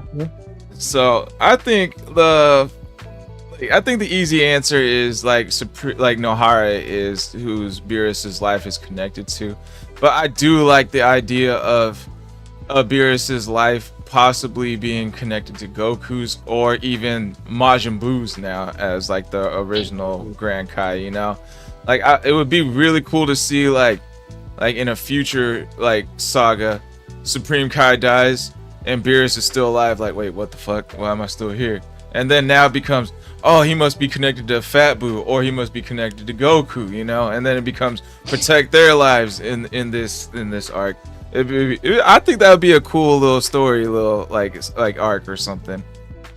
As far as did Elder Kai's breaking out of the Sea Sword create the premonition in Beerus's dreams? I think that's definitely a reach, but that's also a really cool idea in my opinion. I don't think that's true though. And there's like I don't think there's anything out there to back it up yet. They need to create something, you know, like to actually hint at it at the very least in like future arcs.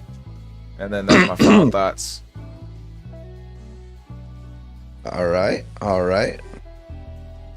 Well, personally, I think that whatever Supreme Kai, the God of Destruction, is linked to, whenever they die, that protection from the gods' Hakai powers goes away and in turn erases Kai, the God of Destruction.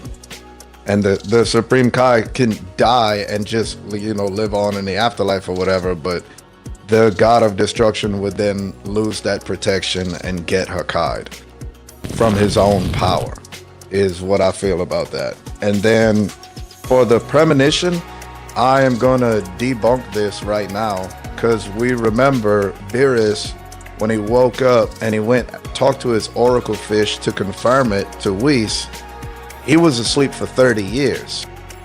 Elder Kai gave him that, gave Goku his life far shorter than 30 years before this happened. Mm-hmm. And Beerus, when talking to the fish, said, before I went to sleep, did I not have a premonition, blah, blah, blah.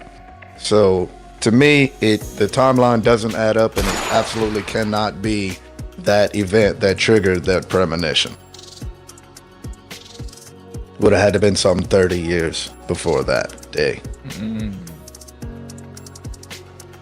Okay. Alright, anyone else got another topic for us to debate about? Seven Ninja that we can run through?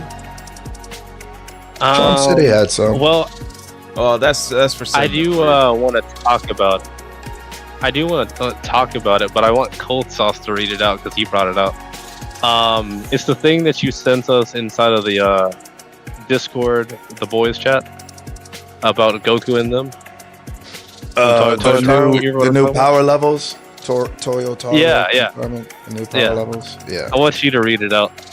All right, let me go grab my phone. I have a question, Reed, about the last thing we just talked about here. I know we're moving on, but real quick, Goku trained on King Kai's planet, right? So, like, didn't he already have access to the Divine as immortal, like, ever since basically the beginning of Dragon Ball? Yeah, Kaioken is basically like some sort of God key. So, like, that would explain why Goku was able to reach that Super Saiyan Blue transformation a lot quicker than we saw Vegeta do it.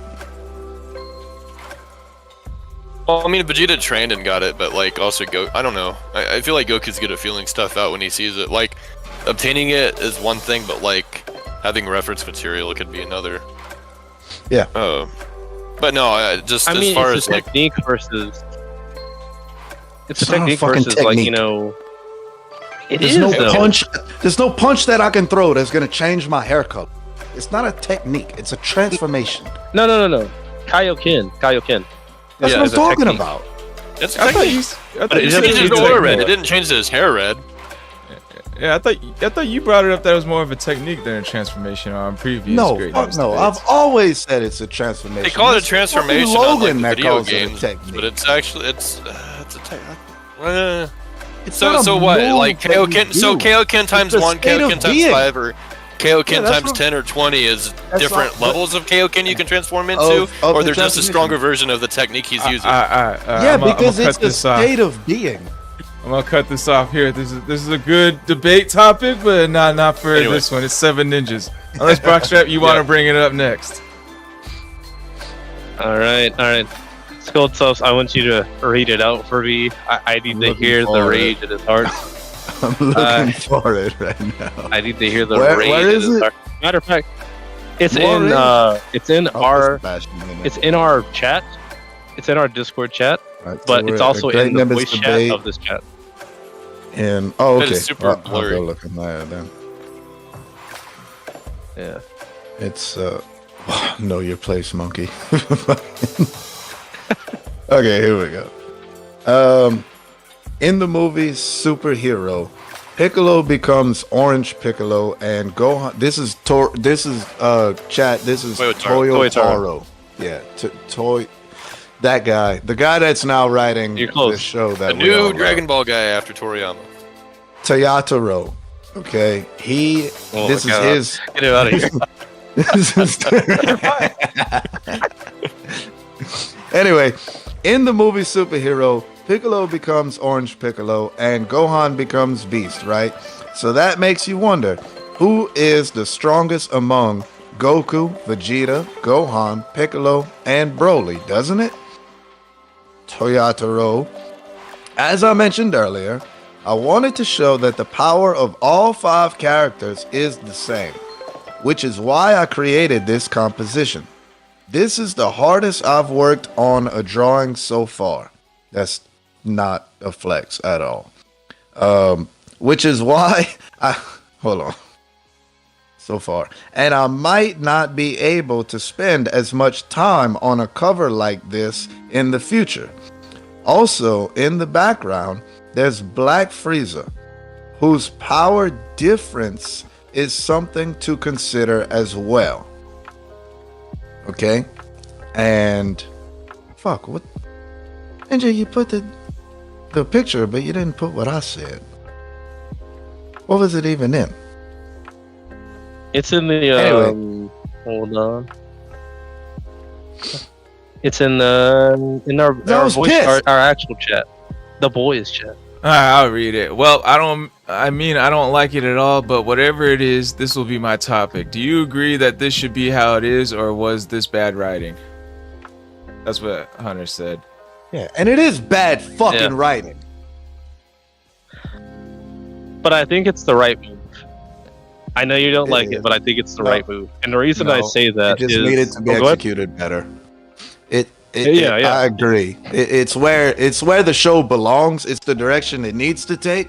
But at the same time, it was horribly executed, in my opinion. Terrible writing. Mhm. Orange Piccolo up there So how do you with, guys feel about? How do you guys feel? Orange Lay it Piccolo out. up there with Beast Gohan and Ultra Instinct Goku? I mean, for I one, don't if know Piccolo about was on par, why did he need Beast Gohan to finish that fight in the first place? I mean, like, on top of that, what's up, Pre? But wasn't there something that said that Orange Piccolo was supposed to be just at Goku Blue level? Super Saiyan Blue level? I mean, this remember is seeing something Toyotaro. about it saying they're rivaling. Right, Rivals Blue. It's rivaling, meaning that it's near. And so, like, he's not directly on par with him, but he's near it. And so, that's probably why he would need Gohan Beast. At the end of the day, I know I see you guys. Well, I see Squall over here having a problem with it, but like the reality of Dragon Ball is that you could just get super angry as a half Saiyan and skyrocket in power, and you could make a wish or get your potential unleashed and reach powers that matter of fact, when the granola are the greatest example of it. You could just wish for power, and so it's not impossible. That's the thing. We've seen it before. There's precedent for it. You may not like it, but there's precedent for it. And so I'm okay with it. I'm actually okay with it, because I like Goku and Vegeta. I do, but I don't want to see just Goku and Vegeta. Remember, I think we had a conversation a while back where I said, I'd like to see more lower scale fights if it means we get to see more characters. But if it means we have to see all the Z fighters get a godlike transformation of some form of way that puts them on the same level as Goku and Vegeta, I'm okay with them, because at least it means that we get more. Yeah, it's a fair point. I'm not gonna lie. Yeah, but I definitely don't like it. It's just weird. Because we had, I guess this is recent that Toyotaro came out with and said this, right? I'm guessing. Believe. I saw it while scrolling on Instagram. Okay, you sent that on the 6th, a week ago, and that was posted 9 hours prior to that, so still about a weekish ago. So this is the new meta for Dragon Ball, basically. the new... Basically, just a retcon. It's like Toyotaro saying, "Look, we're retcon things, and from now on, all these characters on equal power levels, power scale." Mm-hmm. And like Ninja said, I don't like it. I'm gonna accept it. I'm gonna tolerate it, but I don't like it. I certainly don't agree with it. The things that we saw in that movie with Piccolo and Beast Gohan, they didn't show me anything that would suggest that either one of them are even on blue level, much less Ultra Ego and Ultra Instinct. Because at the end of the day, sure, they were fighting a really strong fucking opponent, but they defeated him by hitting a fucking deliberate weak spot in that opponent. And I don't think for half a second that Goku Blue or Vegeta Blue couldn't have single-handedly defeated Cell Max, even without the weak point. Yeah, I definitely they weren't there to show their stuff. Yeah, I definitely think, like, watching Orange Piccolo fight, it felt like he was definitely the weaker one once of like Beast Gohan and Orange Piccolo. When Beast Gohan showed up, it just looked like he was the guy, the top guy, like that. At least that's how it was portrayed. Like, it didn't look like they were like a tag teaming duo, like taking turns like beating him up. It looked like Orange Piccolo was the sidekick there, the Robin to Batman, I guess. Right. Yeah, and to further my point of Cell Max not being destructive enough to require a Super Saiyan Blue level hero, this is a character, Cell Max, who he didn't have like a fully formed, mind, completely chaotic. And he was raging and throwing out attacks that if a threat truly that great was raging and throwing out attacks without like a mind, the planet would have been destroyed. And we didn't see that.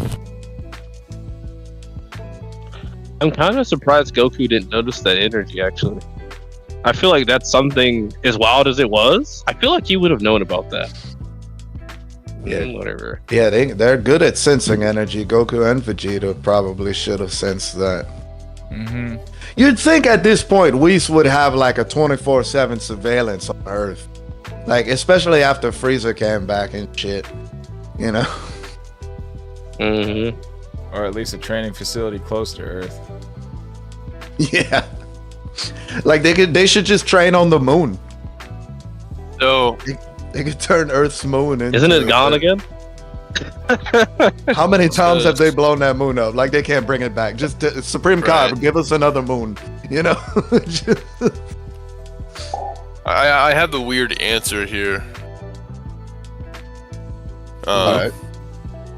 Toyotaro did reference the idea that the highest forms of Goku, Vegeta, Gohan, Piccolo, and Broly are roughly equal, portraying them as rivals with similar powers on Volume 24's cover. However, he left room for debate, obviously, as the same likely means a close tier rather than identical strength, aligning with the series' focus on the dynamic rivalries. So, I don't know if it's referencing the tier of, like, where they are on actual strength, or if again referencing, because Orange Piccolo verbally said, I'm probably on par with Blue Goku, right? Like I'm not sure, I misremember that. So that would make sense if Piccolo actually verbally said that. Yeah. That, I mean, I'd take Piccolo's word for it. He's certainly seen enough of Super Saiyan Right. Blue.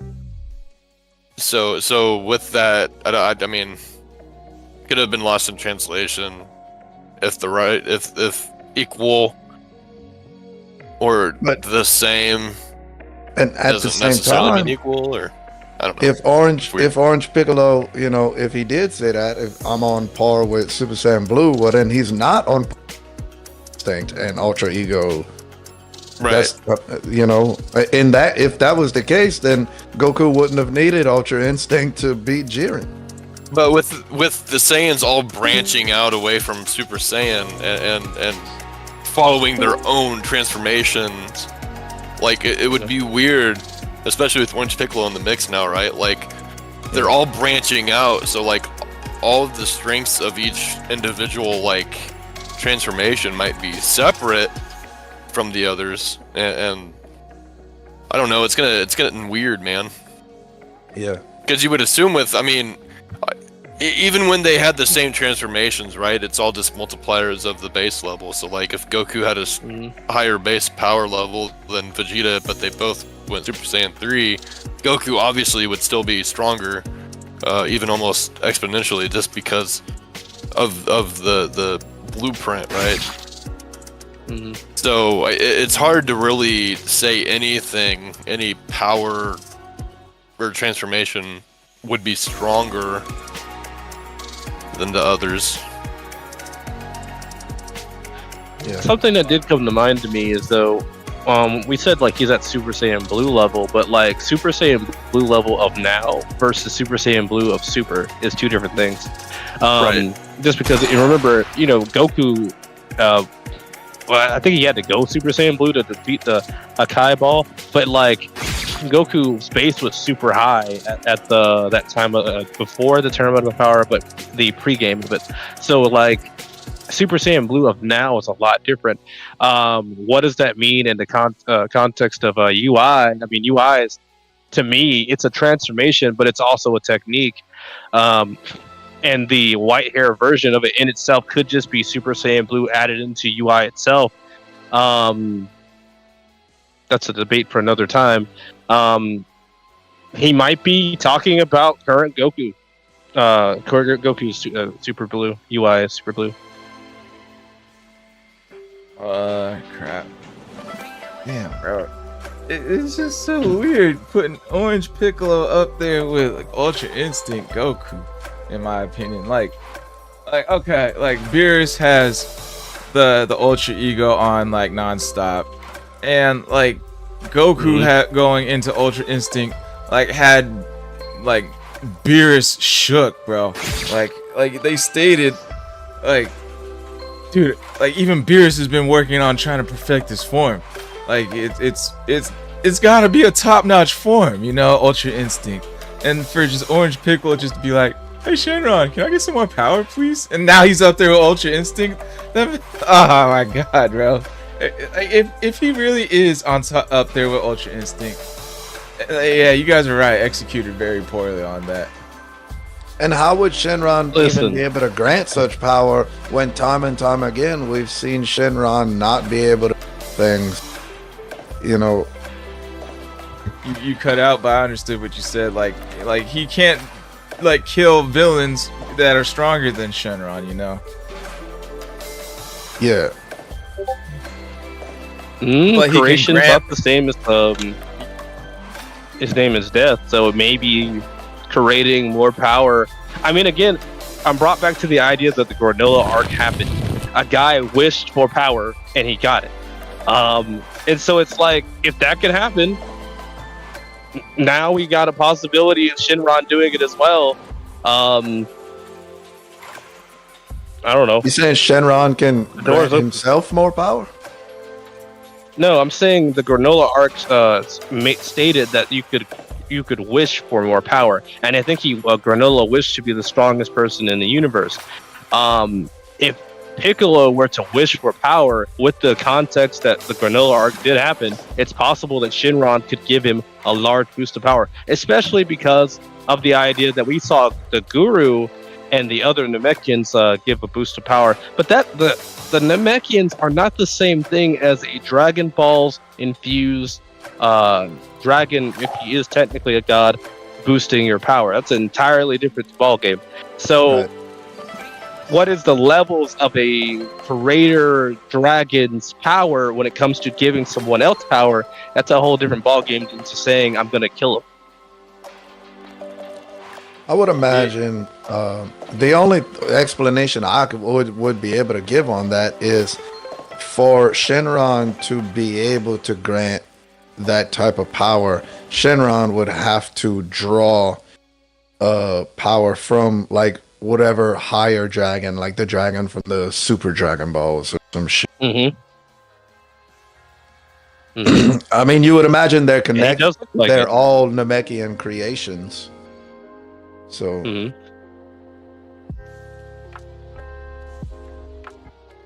I mean, Piccolo does look like the that old dragon, so you know, Yeah.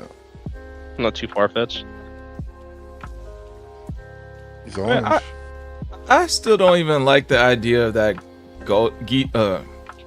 Beast Gohan is up there with Ultra Instinct and Ultra Ego, you know? Like, I mean, like, Beast Gohan, like, all Gohan did was just get mad. And like, Yeah, it's aggravating. That's He's been such a his whole thing, penis. though. He's yeah, such a peanut. I get that, but Anyway. he should go into like Super Saiyan 3 or some shit. Like when he gets mad. Well- not this. What is this random form? Yeah. I mean, you know, it has something to do with the fact that he's a half Saiyan, but like and also we've seen the same thing with Future Trunks when he fucking raged out and sliced up Zamasu. Oh yeah, he got that Spirit Bomb sword move. And that form. blue aura. Yeah, Yeah, that's true. I mean, Potential Unleashed is a separate path from Super Saiyan, but in this case, he's tapping into Potential Unleashed and Super Saiyan at the Rage. same time. And Rage. So, and we know Gohan raises in power at Rage, but now you're saying I have full control over my Rage. I'm not losing it. I'm at the point where I'm about to, and I don't. So, that control in itself could potentially be like a Kaioken booster, except in this case, it doesn't affect his body in the same way.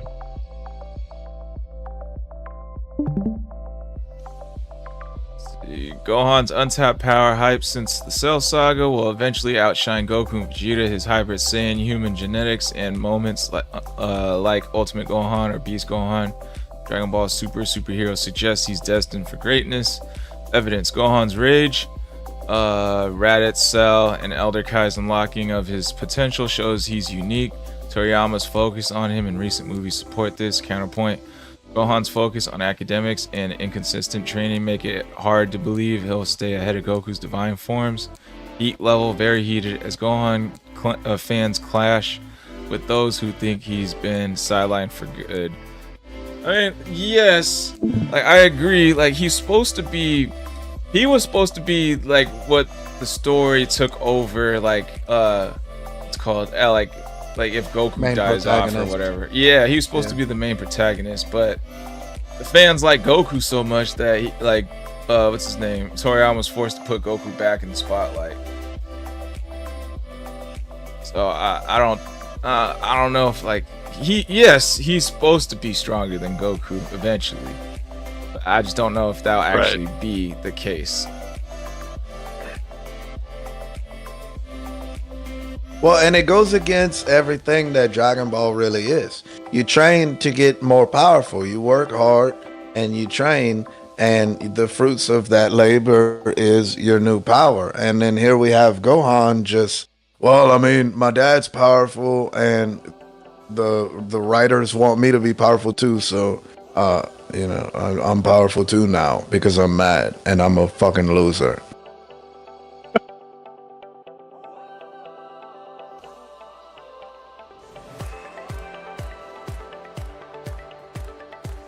Well, so I'm guessing final thoughts on this whole, should they be equal? Should they be equal? No, not Yeah. in my opinion.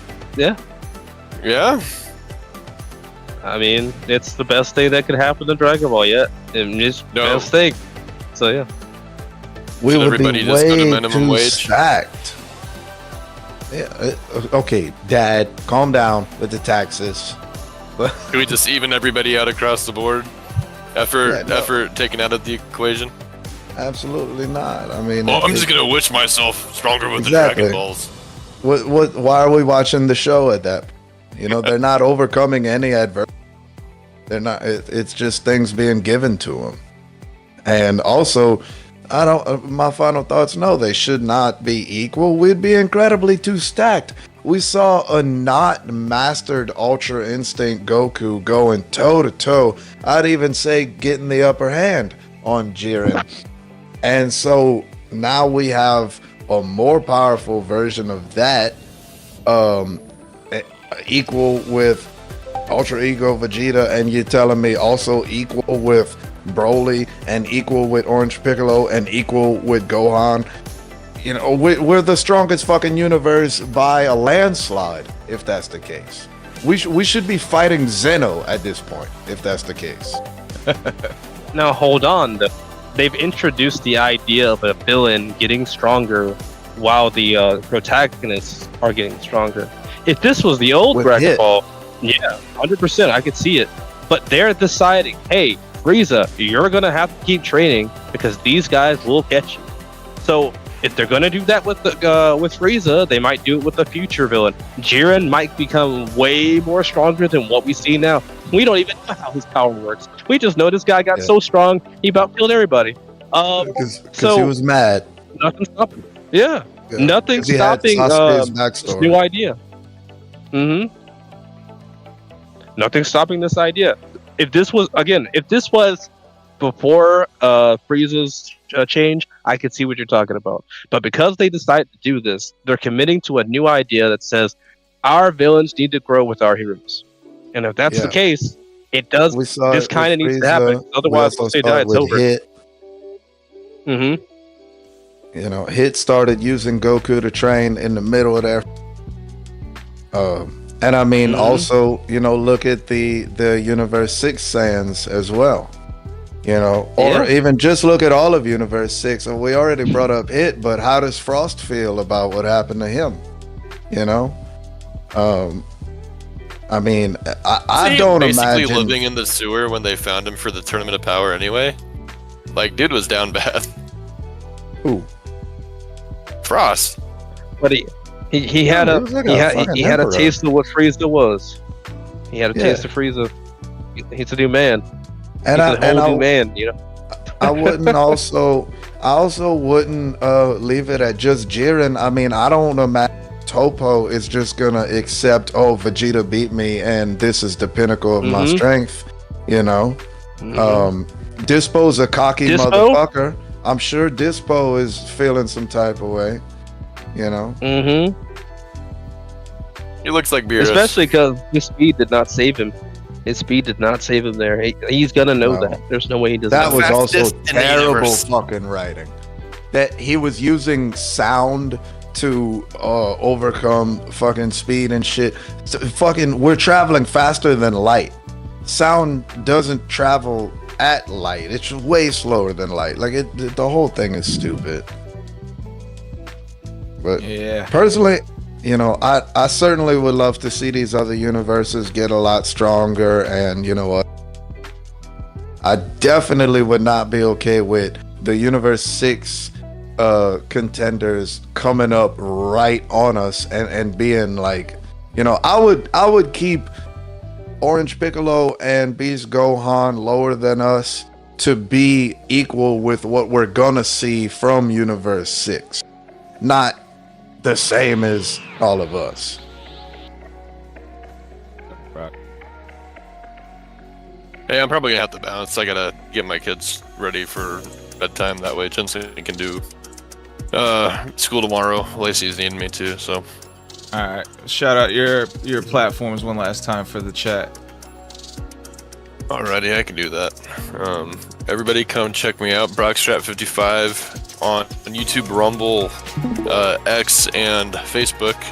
I about said Twitter, even though X and Twitter are the same. So yeah, here's my page right here, spelled just like this. Usually doing stuff with Squall on Thursdays on his channel, so come check us out there for a little bit longer. And yeah, thanks for letting me be a part of it. I always enjoy doing these, so. Thanks for coming, Dad. Thanks for coming, Dad. I guess I'm the podcast dad, even though Squall is the one that makes it all work. So anyway, thanks again. Keep enjoying these guys. I'm sure they'll have plenty of cool stuff to talk about even after I'm gone. So hopefully not about me, right? We'll try not Anyway. to. We'll see. We'll catch you later. Later, Dad. All right, my Chat, we final also thoughts. want y'all. Oh my bad. Oh, go ahead. Go ahead, honey. I was gonna say, chat. We also want y'all final thoughts on this topic. How do y'all feel on this whole thing? Put it down in the comments. Yep, for everyone future watching. My final thoughts on this is Goku went through the whole fucking Dragon Ball series to get as strong as he did. And we saw him go fight tooth and nail, sweat, blood, tears. We saw him and die sweat. multiple times. Yeah, he died multiple times. And we got Ultra Instinct Goku. And these other random motherfuckers keep pulling out these ass pull of power ups. Asshole. We got Android 17 who made all the way to the end of tournament of power for training with some animals for a few years. We got Frieza training for 4 months. Get Golden Frieza. He's as powerful as Super Saiyan Blue Goku. Now we got Gohan just get mad a couple times and he's like up there. Got Beast Gohan. And then we just got Piccolo getting a wish to get as powerful as Ultra Instinct Goku. I like the idea of Piccolo getting strong. I just don't like that this is how it came to fruition. Like I know he's been training his whole damn life, like in solitary confinement, damn near. Not really solitary confinement. He's been training in solitude, like just meditating nonstop, or maybe like shadow training, like his shadow clone jutsu training shit.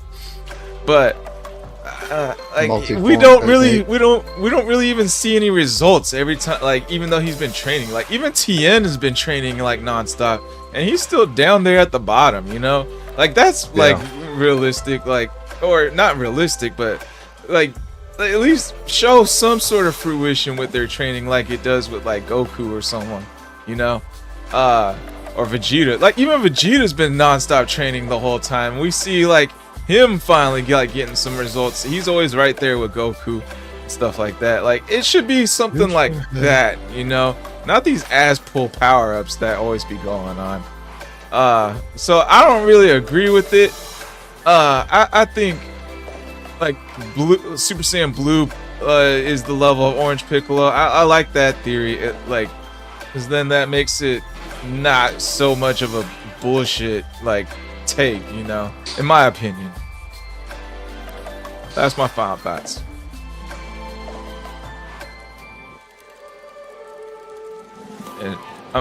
Did you guys give your So guys' you final would thoughts? say, I don't Yeah. think I gave my final thoughts.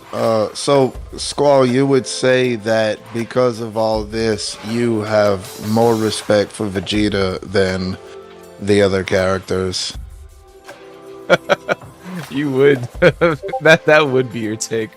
But yeah, yeah, basically, yeah. Oh damn. Yeah. 7 Ninja. I mean, my final thoughts are basically the same. My final thoughts are basically the same as Squall's. I mean, we know why Goku and Vegeta got as strong as they did. We know why Vegeta is stronger than Goku. We watched them train. We watched them face adversity. We watched them struggle, and now it's actually kind of a slap to the face, not only to the fans, but kind of a slap to Toriyama as well. I mean, a lot of this was his writing, but personally, I would have to see at least a small 4 or 5 episode arc of Piccolo needing to train to at least not get back to Orange Piccolo. Like, let's say it was a one-time thing, but at least to have control of it and to maintain it. I mean, I need something, bro. I need some kind of, like, you can't just have it just because you want it, you know? I will add though that I did like Piccolo getting a new form in that movie, because I didn't watch any trailers or see anything. Like, I just know like the movie's coming out, and like when he was fighting I thought he like him getting a potential unlock was just he's like Guru giving Gohan and Krillin a potential unlock. It's just like an always on thing from then on. And then like he was putting up a better fight against the android, and then as he was losing and falling, and then all of a sudden he transforms again. I was like, oh shit, he's got a new form. Like someone in the someone sitting next to me in the movie theater is like, oh shit, this is the part or something like that. I was like, wait, what? Something else is going on? And so it was kind of cool to see. Just I wish it was just like something else happened to unlock this. You know, like maybe he didn't even wish for this new form. You know, just through like all his sheer training and adversity of fighting this Gamma, like he unlocks it naturally. You know, that would have been like better writing in my opinion. You know. Dude, and not even just that. Look at, okay, when Goku summoned Shenron before Beerus, Beerus wasn't like, here's power. He was like, this is how you get this power. And then Goku had to go do that, you know? It could have been something similar to that. And also, going, you said you saw it in theaters. I saw it in theaters too, and I had to hold my tongue. I almost stood up and went off on these fucking kids sitting next to me. These little middle school. Because Beast Gohan comes out. He's got the white hair, and they're like, it's Ultra Instinct Gohan! Dude, I wanted to fucking scream at him so bad. They don't know about that Blanco. Gohan Blanco is the truth. The way. Gohan. That was the inspiration for it. Toriyama said that. Speaking of movie theaters, have y'all heard about the Minecraft thing? I heard that it Like was they're throwing exactly what popcorn everybody everywhere? thought it was. Oh yeah, what the fuck, man? I did see that shit, bro. That's fucking. I saw someone got body slammed in there. A worker got body slammed. Bro, I'm telling crazy. you. I mean, look, I'm listen, gonna link you everybody, the video later. yeah, everybody, y'all really need to start whipping y'all fucking kids, bro. Straight up. I mean, this is ridiculous. Y'all need to put some discipline on these motherfuckers.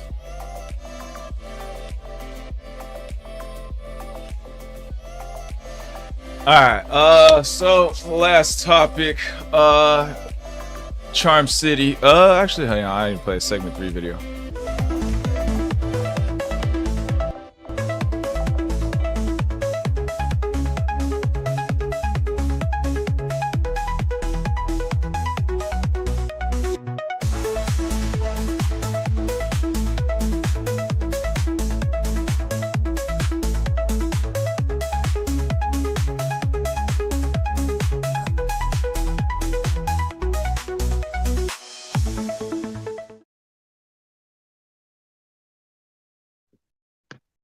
Alright, welcome back everyone.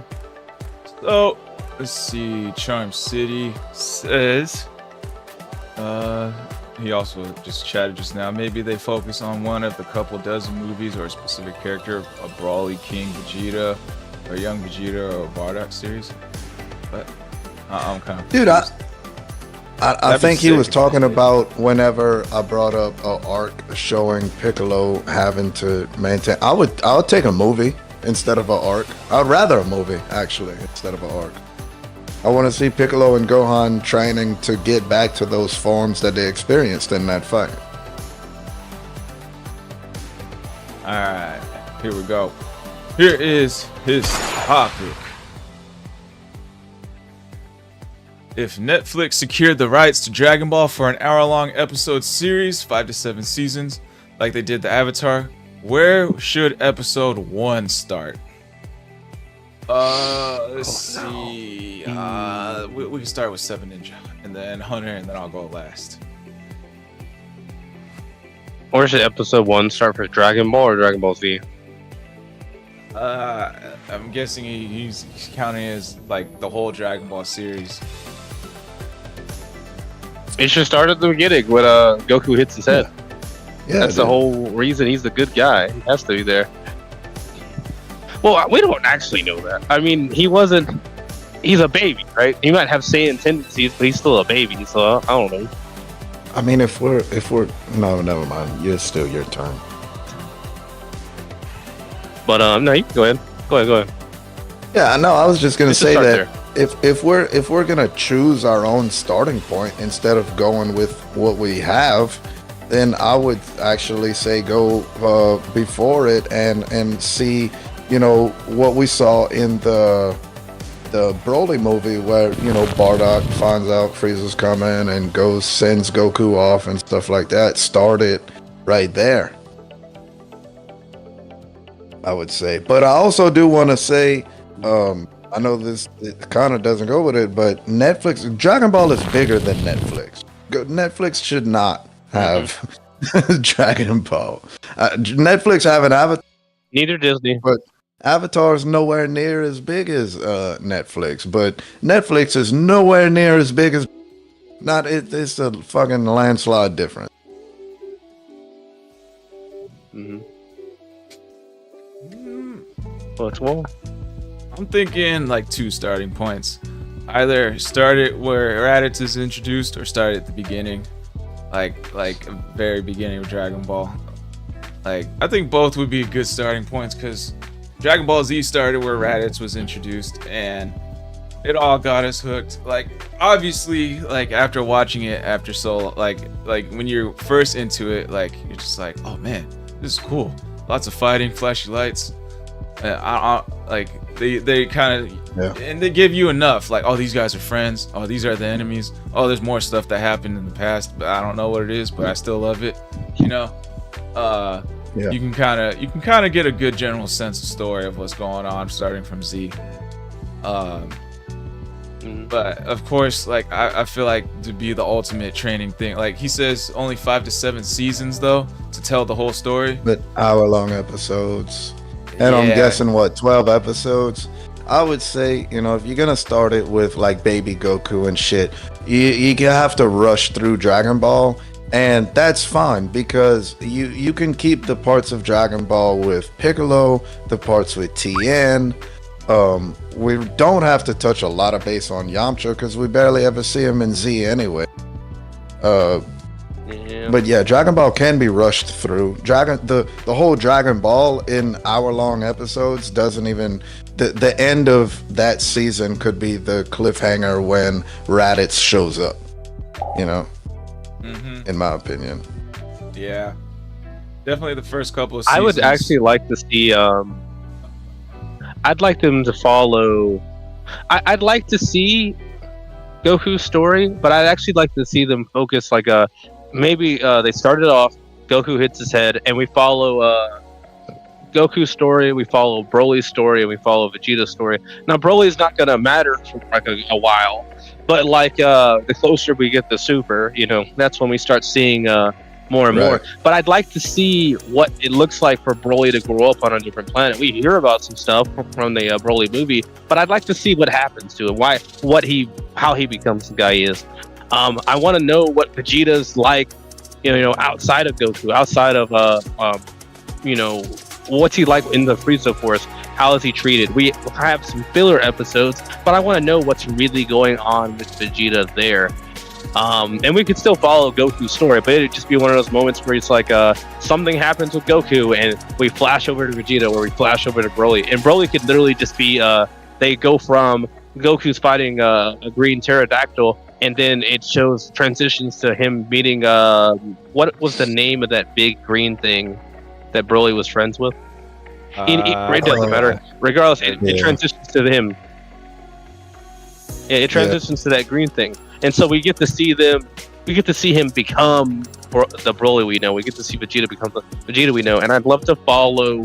I actually want to follow more of Vegeta and Broly than is Goku, because Dragon Ball is really Goku's story anyway, and so seeing more about what's going on with them, even the side characters, I think might be a better idea overall.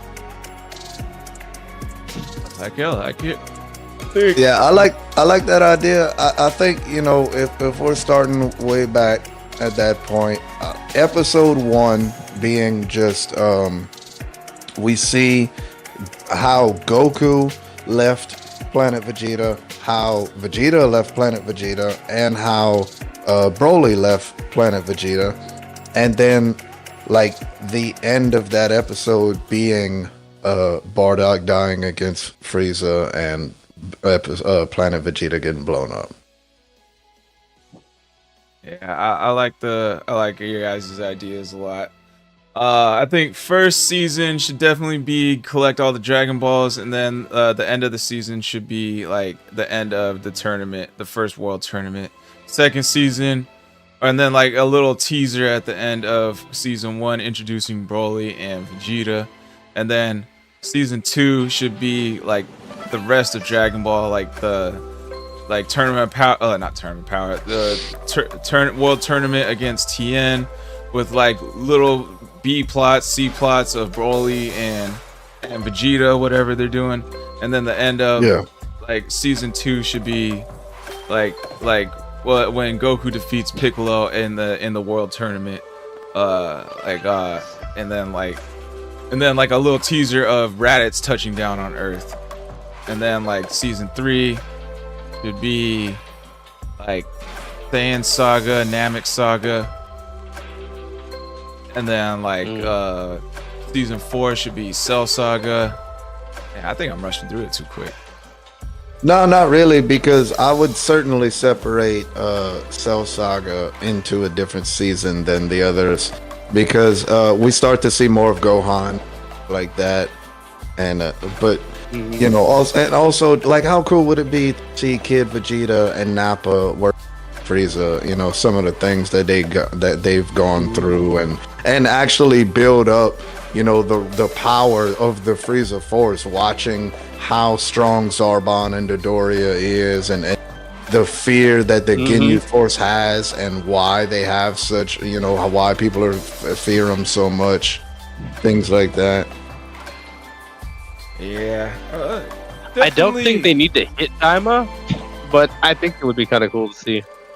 Yeah, I don't think Daima, but that would be awesome. That would be like a spin-off, like a 2-episode series, like how they did it with Invincible, how Adam Eve had her own little spin-off 2-episode thing. Yeah, I definitely think it should start with early Dragon Ball, and then like the whole Dragon Ball should have 2 seasons. We get 5 to 7 seasons, and then every saga after that gets its own season.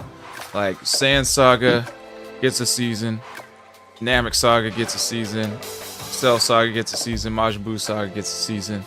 That'd be 6, and then Super gets its own season. So I can't sit through 12 hours of the Namek Saga. If it's 12 episodes an hour long, I can't do it. It was bad enough the first time. What? That's where Vegeta really shined. I know, and that was the only thing that really could keep me holding on. I mean, I can't binge watch that. And I would think that would be one of your more favorite sagas. Yeah, if since Vegeto's like one of the more main characters there.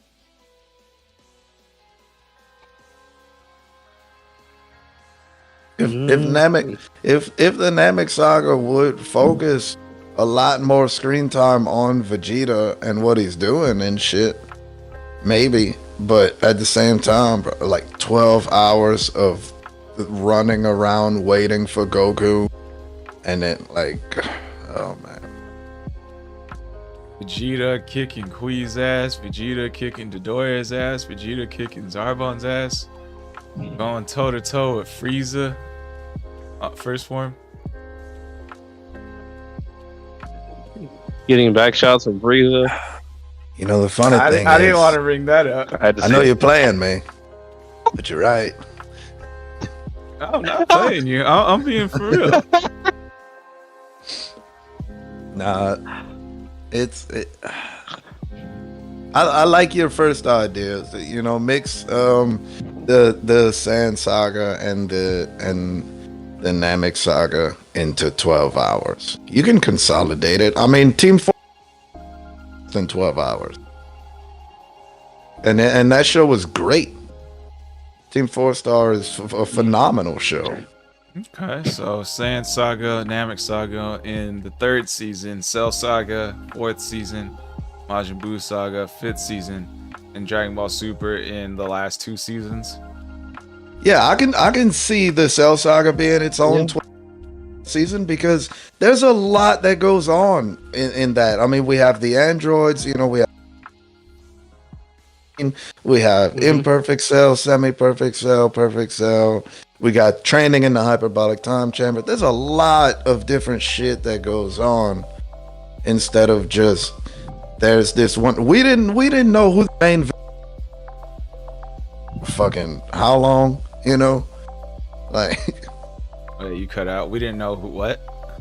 We didn't know the main villain of the Android Cell saga, you know, until Cell showed up. How much shit happened before all of that? Like, it's crazy. So much shit happened in that that saga that people try to call it 2 different sagas. They try to say it's the Android saga and then the Cell saga. The whole thing is that's an Android arc, but it's not. Yeah, it's that can do 12 hours. But at the same time, we also... I love the part when Yamcha got pulled. In that 12 hours, we still need to see... That's where we start to touch more on Broly. We don't see Broly for, you know, the couple seasons before that. Because there's not much to show. He's just on some fucking thing surviving on a planet without water. You know, like... That would be incredibly boring to keep going back to that. So, you know, give us a couple of seasons. You've been showing us this guy. What we the could have fuck is maybe going on? looked at Paragus. They could have maybe stuck on Paragus for a while. Like, what was Paragus' life inside of Planet Vegeta for a while? I think that might have been a direction they could have taken, and that way we could learn why he became the man that raised Broly that way he is. Because besides the issues that come from Planet Vegeta. Good. We learn a lot about like Saiyan hierarchies and like how the, you know, structure of their society is and things like that. So yeah, I agree. Yeah. There's still like a part of me that says like Netflix or whatever, if they take it over, they're gonna fuck something up in some way, shape, or form. Absolutely. They did do Avatar: The Last Airbender decent, you know. They made it more serious than kid-like and goofy, but they did a decent job retelling the story of Avatar. Isn't that exactly why you didn't like the movie? No, the movie was just... The movie sucked. Hypocritical. Movie, like, they made the show like more of a more like, because like Avatar the cartoon was like, it was like a good balance between comedy and seriousness.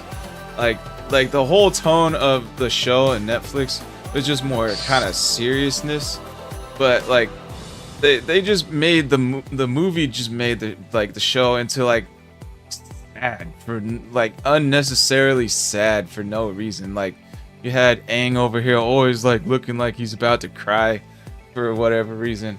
I don't know. And then they didn't really even follow like the story that well. They just hit random plot points throughout the first season. It was and rushed through it, a lot of it. That was actually probably, I would say, the biggest sin in that live action was in the cartoon. Aang was a very like cheerful and happy guy, and then in the live action, he's filled with worry and nervousness. Yep. To change the protagonist of the show so dramatically, it's automatically gonna ruin it. We saw it in you know, how many hardcore Dragon Ball fans shit on what? GT, Dragon Ball GT. Oh, What? Yeah. Hmm. Some people like Yeah. GT, but definitely, yeah, it was pretty mid. Not gonna lie. My opinion. I thought you Me, liked the I'm all Avatar over GT. movie, though. I thought you liked the movie. Avatar movie. I wouldn't like fucking put it on myself or whatever. I'm just saying, as far as live actions go, it's one of the better ones. The We need to show or start the with live movie? action. I'm so tired of it. The You were movie, CGI. Okay. it's one of the better live You mean the action planet. movies. It's so much better than Dragon Ball Evolution.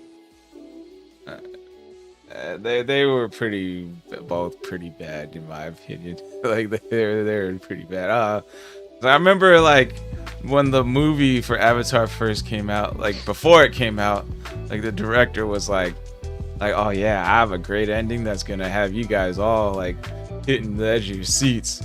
And like, all Aang did was just throw a big tidal wave instead of become that cool water monster like that was hacking down like Fire Nation ships and stuff. I was like, this is the freaking ending you wanted. That was supposed to be Yeah. super cool. Man, get out of Well, here, bro. He was a fan of the show, and that's why he made it. But that was also his first anime that he watched. He would watch it. He was watching it with his kids and their friends from the neighborhood. And then towards like the last season, he was like, "Hey, what if we made this as a movie?" And then all his kids and all their friends, "Oh my God, yes, do it!" But so you know, you got a guy who's been directing movies, shit like that, in this specific type of way, and then this is his first anime. So you know, when we see like an anime, we love the things that make anime. This guy, he's more used to these movies that he makes where it's dramatic and you know things are high stakes and real more realistic emotions, like the Fire Nation being in control of the world. It's gonna be a lot like the Nazis if they were in control of the world. They're a tyrannical force that's in control. People are gonna be very scared of them. The world is gonna be full of despair. So I see his vision. Man, if It it was just- the Red Sun Japan, What's that? the old Japan, bro. The old Japan was diabolical. Holy crap, dude. That's actually, I think that's what the Fire Nation is based off of, is Japan. And if it's based off of the old Japan, oh man, they were, ooh. They don't even talk about that. They're all moai and anime stuff now. They're all cutesy now in Japan versus what it said about that back Well, then. yeah. Oh my god. I mean, look, in World War II, we dropped them bombs and we bombed the toxic masculinity out of them. They're drawing Hello Kitty ever since. You know? Toxic masculinity. He left in Japan and went into Hunter. Yeah, I took all of it. That's crazy. Too much of it. I went to bed last Me night personally. regretting I was a little rude to someone undeservingly. Kind of undeservingly, but I'm not gonna apologize to him. Impossible. Kind of undeservingly. He did invade our game. Like, you know. and then just stuck around. But felt bad for him. He was just getting shitted on by Hunter left and right. Yeah, all night. And no, I mean, I feel bad. Whatever. If you're watching Raptor Patrol, you know, I'm sorry for being such a dick. Whoa, Hunter taking accountability. He's sorry for being himself. What? Hey, I told you when I saw Rex on Invincible, I had a Jesus moment. But yeah, Raptor Patrol, I was, but you shouldn't have invaded our game. So I'm pretty much sorry. Pretty much. He almost took accountability there. Almost. I mean, I was mean, but you know, I'm gonna be mean to illegal immigrants too. You don't invade my shit and expect me to be respectful. Nope. All right. We're getting to the end of the hour. So final thoughts on where where would be the starting point if Netflix or whatever video streaming platform would start Dragon Ball. Cool. We'll start with 7 Ninja. Starting with me, all right. We start again with Goku coming down to the planet, hitting his head, and then we follow up from there. Like, let's say we scan up from the smoke of the spaceship, and it goes off to like Bardock fighting Frieza, and we see like a battle of that. Before Bardock gets killed by Frieza's orange blast, we pan over to Broly in the past with Paragus. Maybe let's say Paragus is we go back like some years before Paragus has to send Broly off, and so we learn about the Saiyan hierarchy and stuff like that, and then we go learn about Broly, and that's when he leaves. And around the time in that spaceship, we switch over to Vegeta when he's over here with Nappa and Raditz, and they're on their mission. Yeah, and they're on their mission, and that's when we find out that Vegeta and them are the only ones that survive. And then after all of that, we pan right back to Goku, and we follow his story with Grandpa Gohan.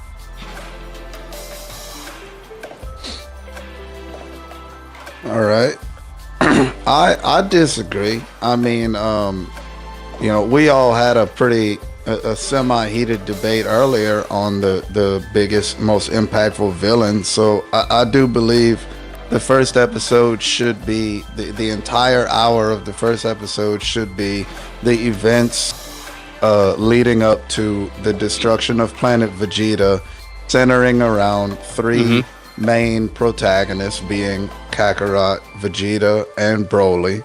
And it would show, you know, we have 3 surviving Saiyans, our 3 heroes, our 3 main protagonists, all having this one common big bad villain, which is Frieza.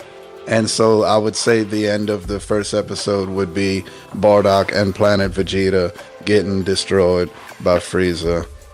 And the whole first episode being how our protagonists were like got away from that, and like I said, the events leading up to. Because that's I mean, especially with them bringing Frieza back with Golden Frieza and all that, you know, Frieza is basically the main villain of the Dragon Ball series. I think we can all agree. So. Yeah, I would say that's how I would put the first episode. Yeah, I would probably put now that I'm thinking about it, I like your guys' ideas, but the main I'd go even further back. Whatever came first, like Frieza taking over. No, either Frieza learning about the Super Saiyan legend and fearing it, or King Vegeta sending off Broly, or like not sending off Broly, like I think he was trying to kill Broly, so like Paragus like took him and dipped. Whichever one of those came first, like the earliest in the story, to get like the ball rolling, like some good hints to set up like later things that happen in the story. Yeah, That's where I think it I- should start. I would Thinking back actually- on Hunter's point, I'll you might get need to step more. further back than that and have not Goku, but Bardock was starting to figure out like Frieza's plan. It might be a good idea to go back to even that. Maybe see a little bit of the Saiyan lifestyle, at least with the low class Saiyan and stuff like that. Yeah. And actually go even further back than that when we meet Beerus meets Vegeta meets Beerus for the first time, King Vegeta. and we can see how that all started. I mean, Vegeta and King Vegeta were there. right. I mean, I'll get more specific. I'll say that I forgot what I wanted to say. Actually, I'm sorry about that, guys. No, I definitely wasn't gonna say that.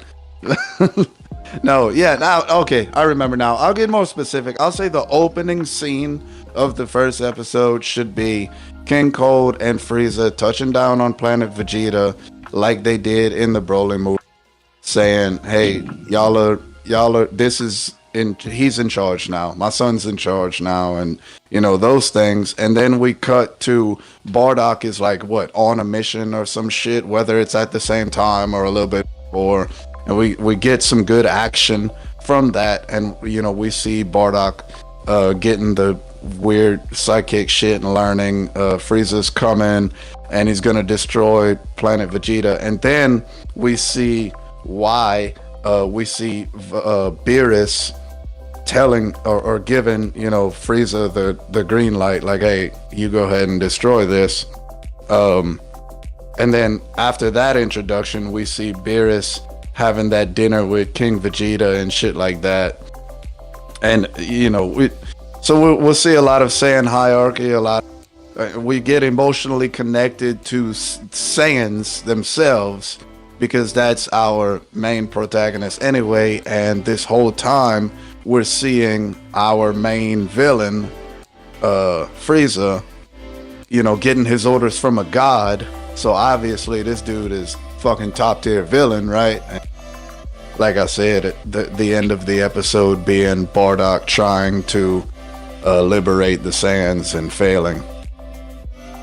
After we see Vegeta being sent off on a mission, Goku being sent off for safety, and Broly being sent off by King Vegeta in whatever his reason was, in fear that he would get stronger than Vegeta or some shit.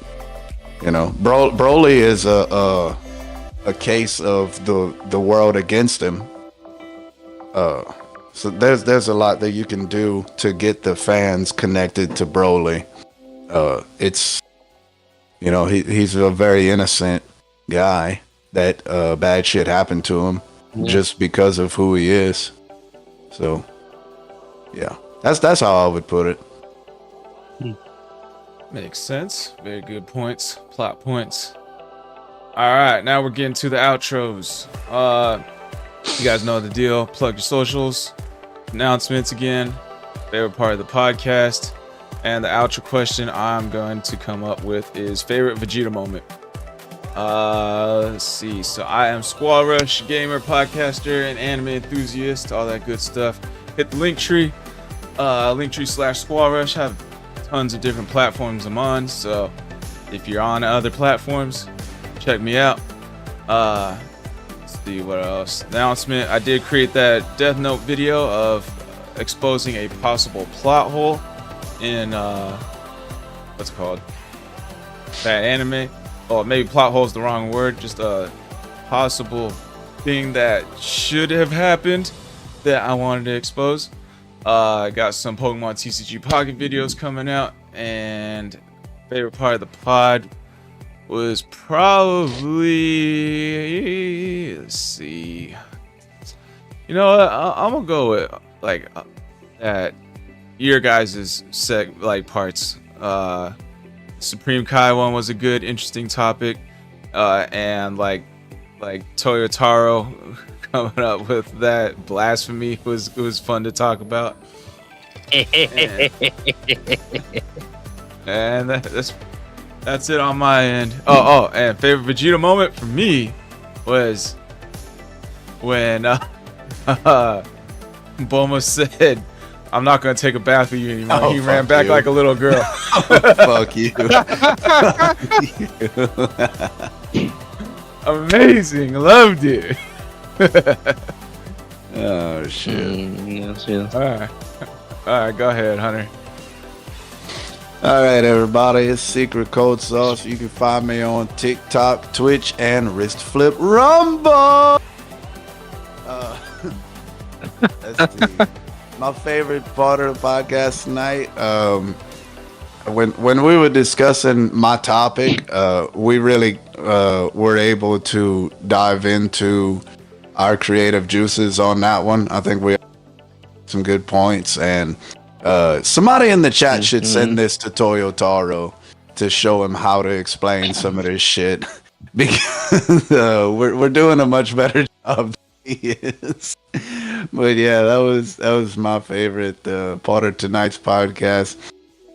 Before I say my favorite Vegeta moment, correct y'all, because Squall was joking. He just wanted to take a jab at me. His favorite Vegeta moment is the speech he gave to Goku when he unlocked Ultra Instinct.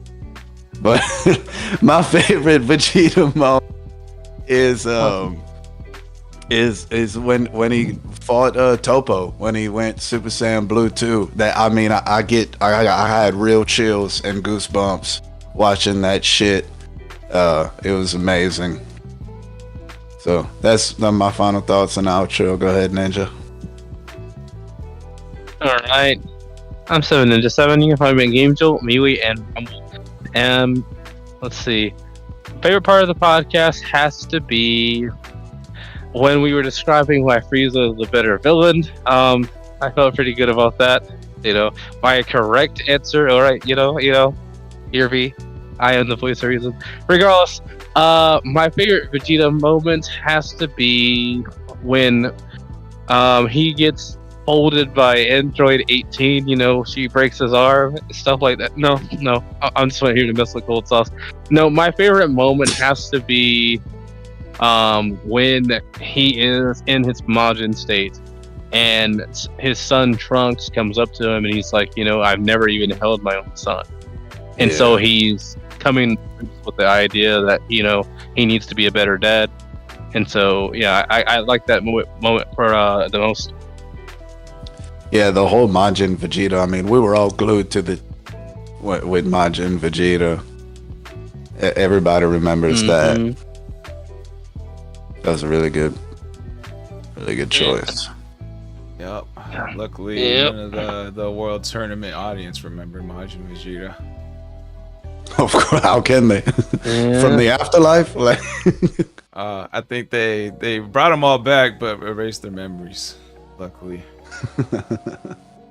Otherwise, he'd have an angry mom after him. So? It wouldn't matter. Yeah, he'd kill him again. Like, what the fuck? Bulma Brief's husband slaughtered a bunch of people in the news. That would bring her company down a lot. That would be cool to see in the Netflix series, like the conspiracy theories of the public around like Capsule Corp and shit like that.